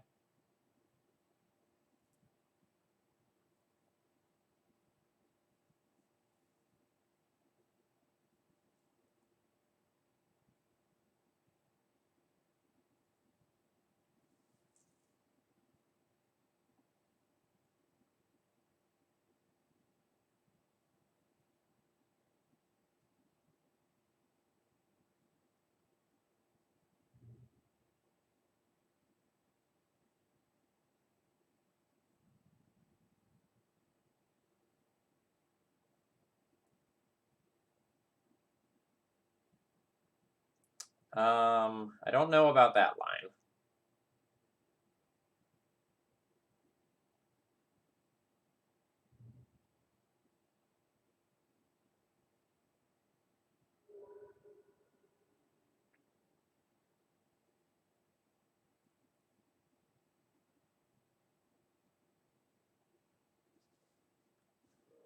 I mean, it should come to no surprise as anyone that, like, Loris is the best card in the format, right? Like, it's just, like, absolutely warping everything.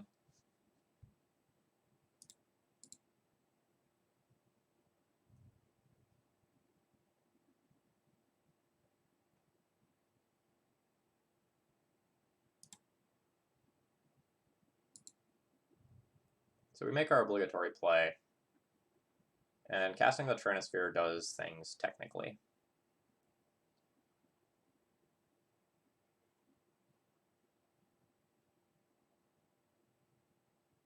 It makes it harder for my opponent to get another octopus. What am I playing towards?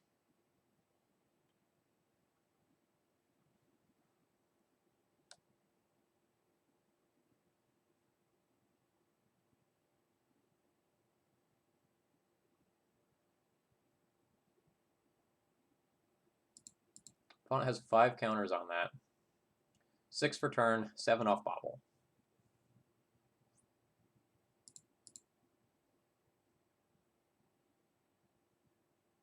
So they're not this turn, but their following turn, they will have a Kraken no matter what. So I have 2 Abrades, 2 Bone Crushers, 2 Sudden Shocks, 4 Chandras, 3 Bridges as good draws. Seasoned Pyromancer is okay. Karn gets Bridge as well.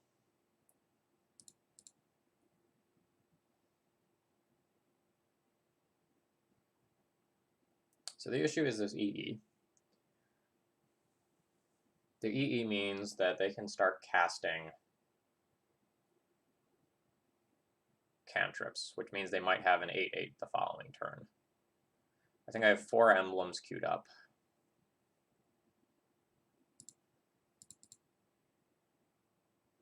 I think I'm going to play a monolith here and pass.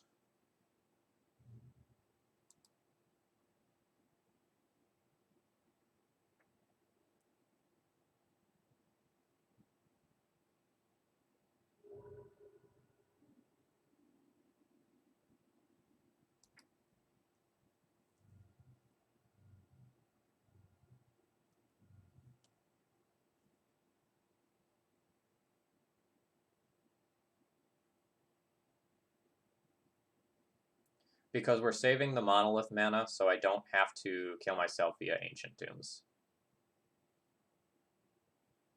Chandra was on 1.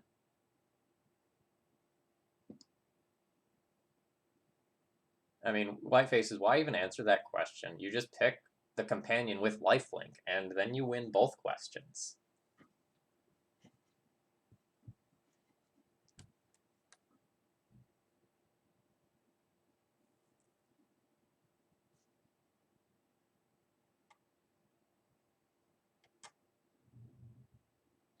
Two, 4, 7, 8, 9. So I have enough for Karn and Ensnaring Bridge.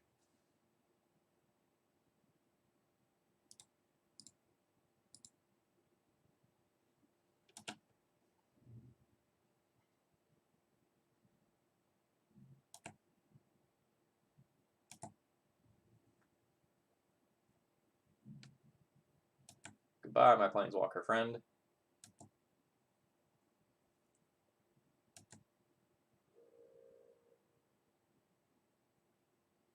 I'm glad they didn't attack me.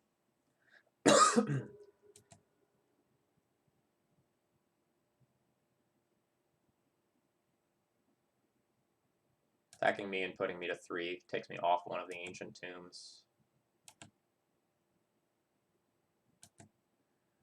Bridge or Karn. How much life is my opponent at?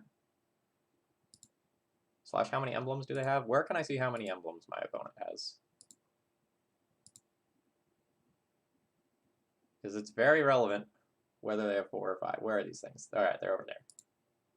Alright, so my opponent has 4. So if I Chandra and plus, they go to 1.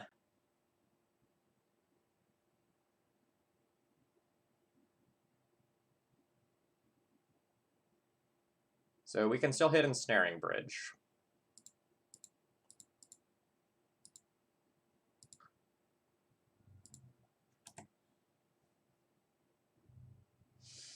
Bridge!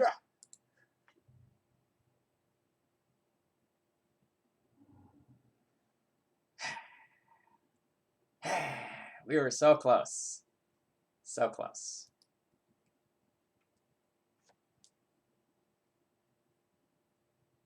But I'm getting them to 1 before they die. Before I die.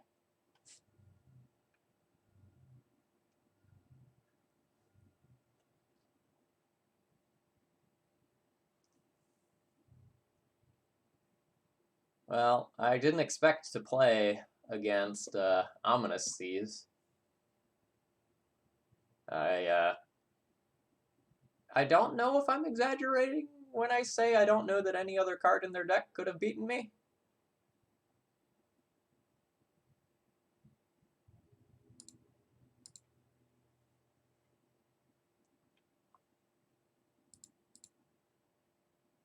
And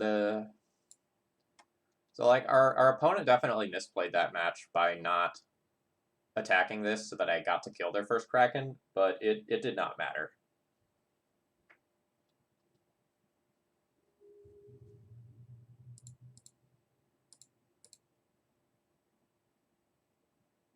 I don't know, Whitefaces, like, assuming that it took them 3-ish turns to set up Unexpectedly Absent into Predict, I probably just, like, clocked them with those emblems, right?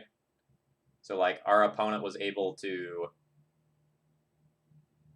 essentially, like, keep up with our pace of the game because they created an 8/8.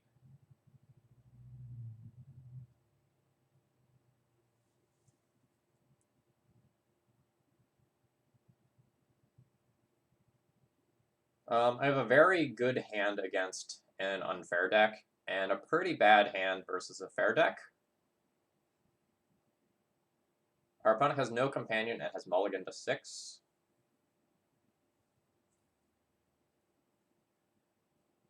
I'm going to have a lot of turn 1 options.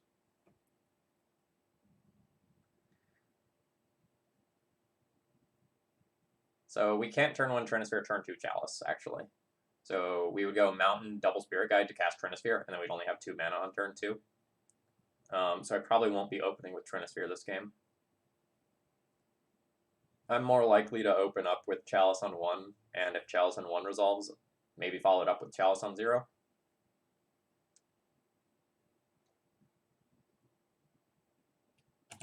Really depends on what opponent plays.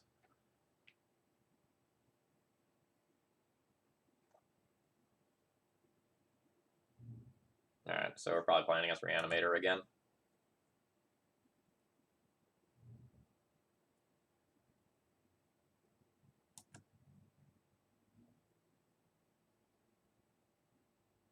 I would like to draw a Soul Land. I also would accept Karn, the Great Creator. Chrome Mox and Cabal Therapy?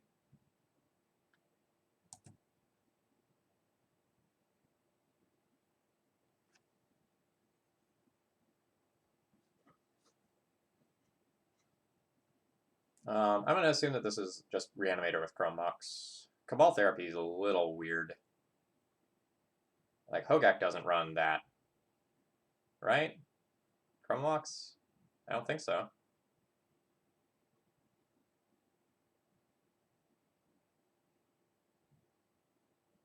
Okay, Eric's latest list has 2 Chrome Mox. Okay.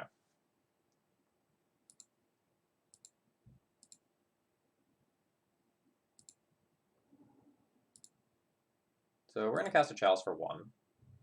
That's the easy part. The question is, do we Chalice on 0 as well? I believe that I'm going to do that.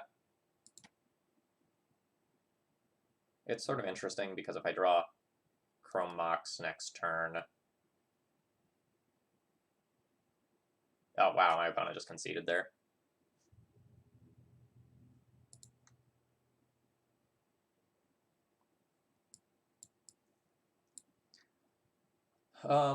Leyline seems great.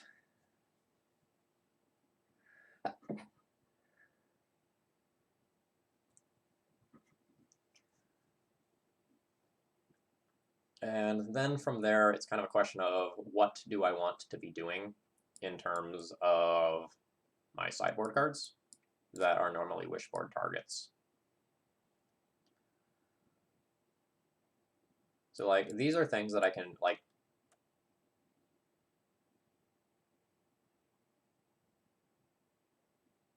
that I can just bring in and just weaken my Karn tutor target package significantly when I'm on the draw, so that I have a better chance of opening up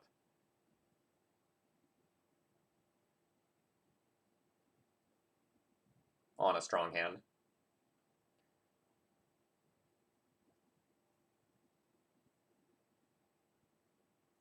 I don't know. Without my opponent having a creature in graveyard, I'm pretty comfortable with just chalicing on 1 that turn instead of 3-balling. If they had a creature in the yard already, I would have 3-balled. So, like, I don't want to Braids, and Blood Moons aren't particularly strong. So those will probably be my starting points for cut. Like, Chandra's slow, Bonecrusher Giant is also slow.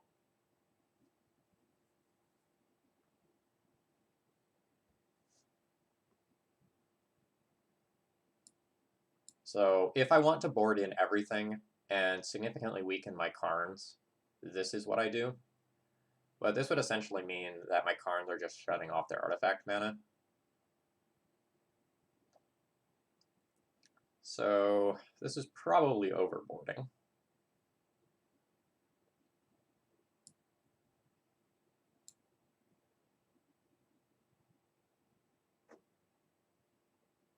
The Karn still represents a kill over the course of 2 turns via Microsynth Lattice, and like Liquid Metal Coating blowing up their lands is not like it does 0. If I board like this when I'm on the play, I also probably junk 1 Karn to just bring in another thing that I can accelerate out and actually apply pressure to their life total.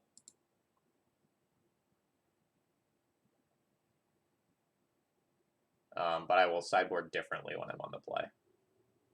Nope.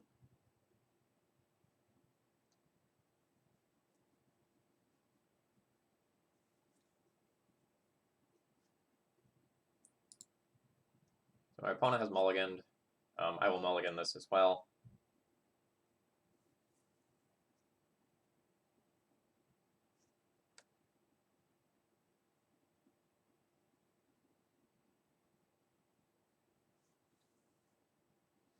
All right, my opponent's kept their 6.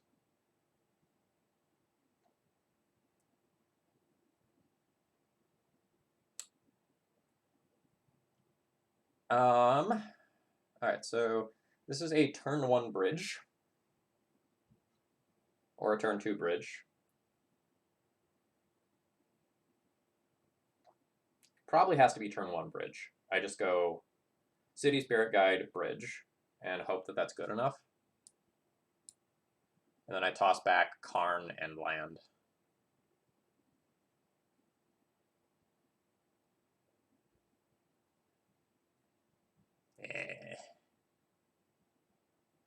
Really not happy with this hand.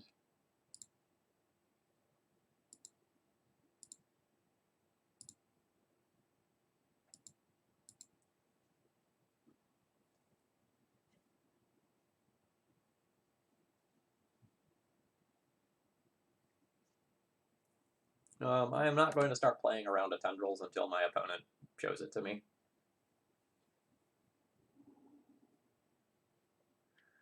Okay, so my hand now does nothing.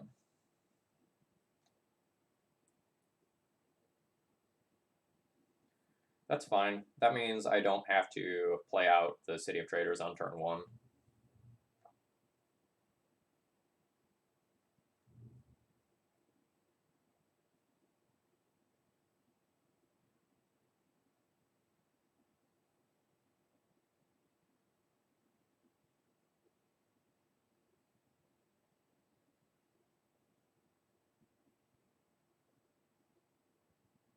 So the question here is, am I playing this Simian Spirit Guide as my threat this game, or am I going to hope to draw into another threat? I think I'm going to hope to draw into another threat.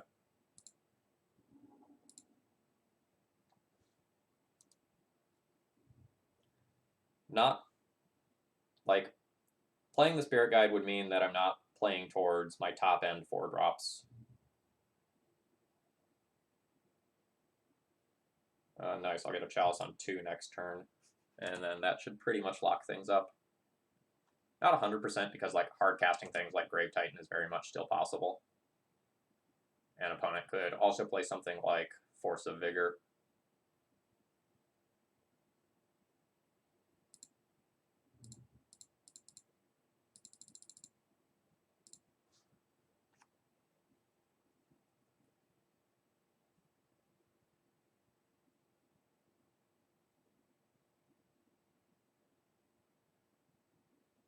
Okay, and our opponent has just called it quits there.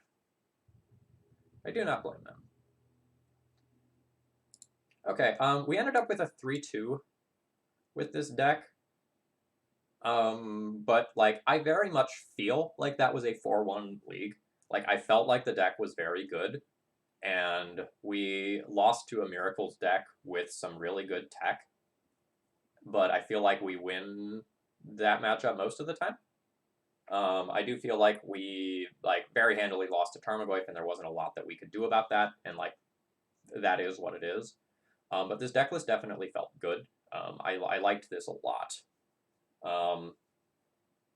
Red Prison often gets the reputation for like being a no-brains deck, but hopefully you saw over the course of this league that there are actually a lot of really interesting decisions, and it's not just as straightforward as, hey, I'm going to jam this lock piece on turn 1 when I have the opportunity to. There's actually a lot of things to consider and a lot of things to play around.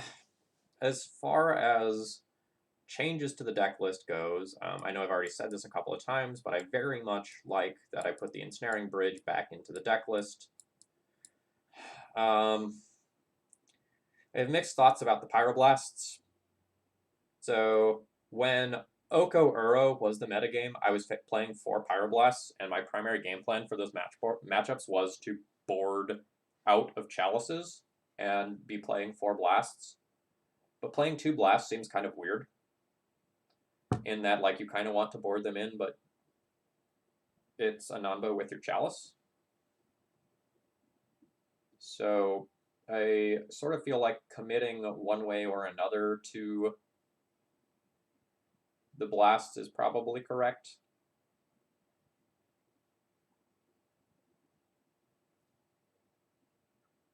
Conceptually, I really liked Sudden Shock, like specifically as an answer to Luris.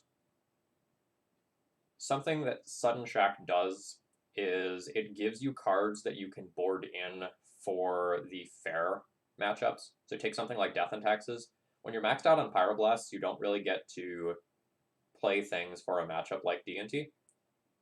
And so running around with a bunch of Sudden Shocks might be interesting.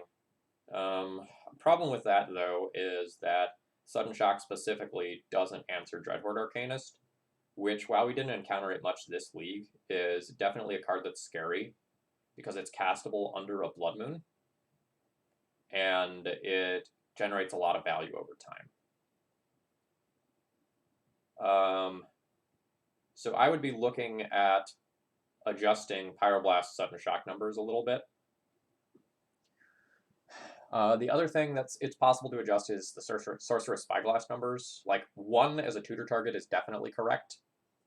And again, in like Oko Uro times, running more of those is definitely good. But like Luris is definitely more of a dominating force in the metagame than Oko Uro. So maybe you're supposed to make yourself a little bit softer to Oko to have more answers to Lurrus. Because Lurrus countering 3 Chandra emblems is rough. And like your opponents always have access to that card.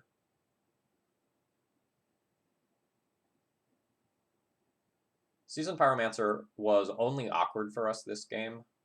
Sorry, this league. Like, I can see it being good.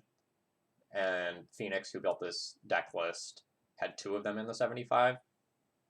But I sort of wonder if it's correct to just play one more answer to Lurrus main deck, rather than one more card that's, like, good at generating value. Because, like, we're really good at the whole generation of value as games go long anyway, due to all of our Planeswalkers. Yeah, definitely feels like Red Prison can be a contender in the metagame. Whether or not it's better than companion decks, that's a great question. But I would definitely be comfortable playing some more of this. So let's talk Monday. Monday night, I will be playing this sweet deck on stream. We will be playing with a Yorion build of Enchantress, courtesy of Spatula of the Ages, and I'm looking forward to that quite a bit. It should be silly, although I have been warned that the games are going to go long and that it is going to be a pretty slow grind. Folks, if you're enjoying, please consider doing something to support my content, and if you're really enjoying, please consider doing a donation deck list. The Yorion deck for Monday is the last thing that I currently have in the queue. So if you did something, your deck would be on stream very, very, very soon. That's all I have for you today. I hope you enjoyed. And it doesn't look like very many of the regulars are online, so I'll just kind of host someone randomly here.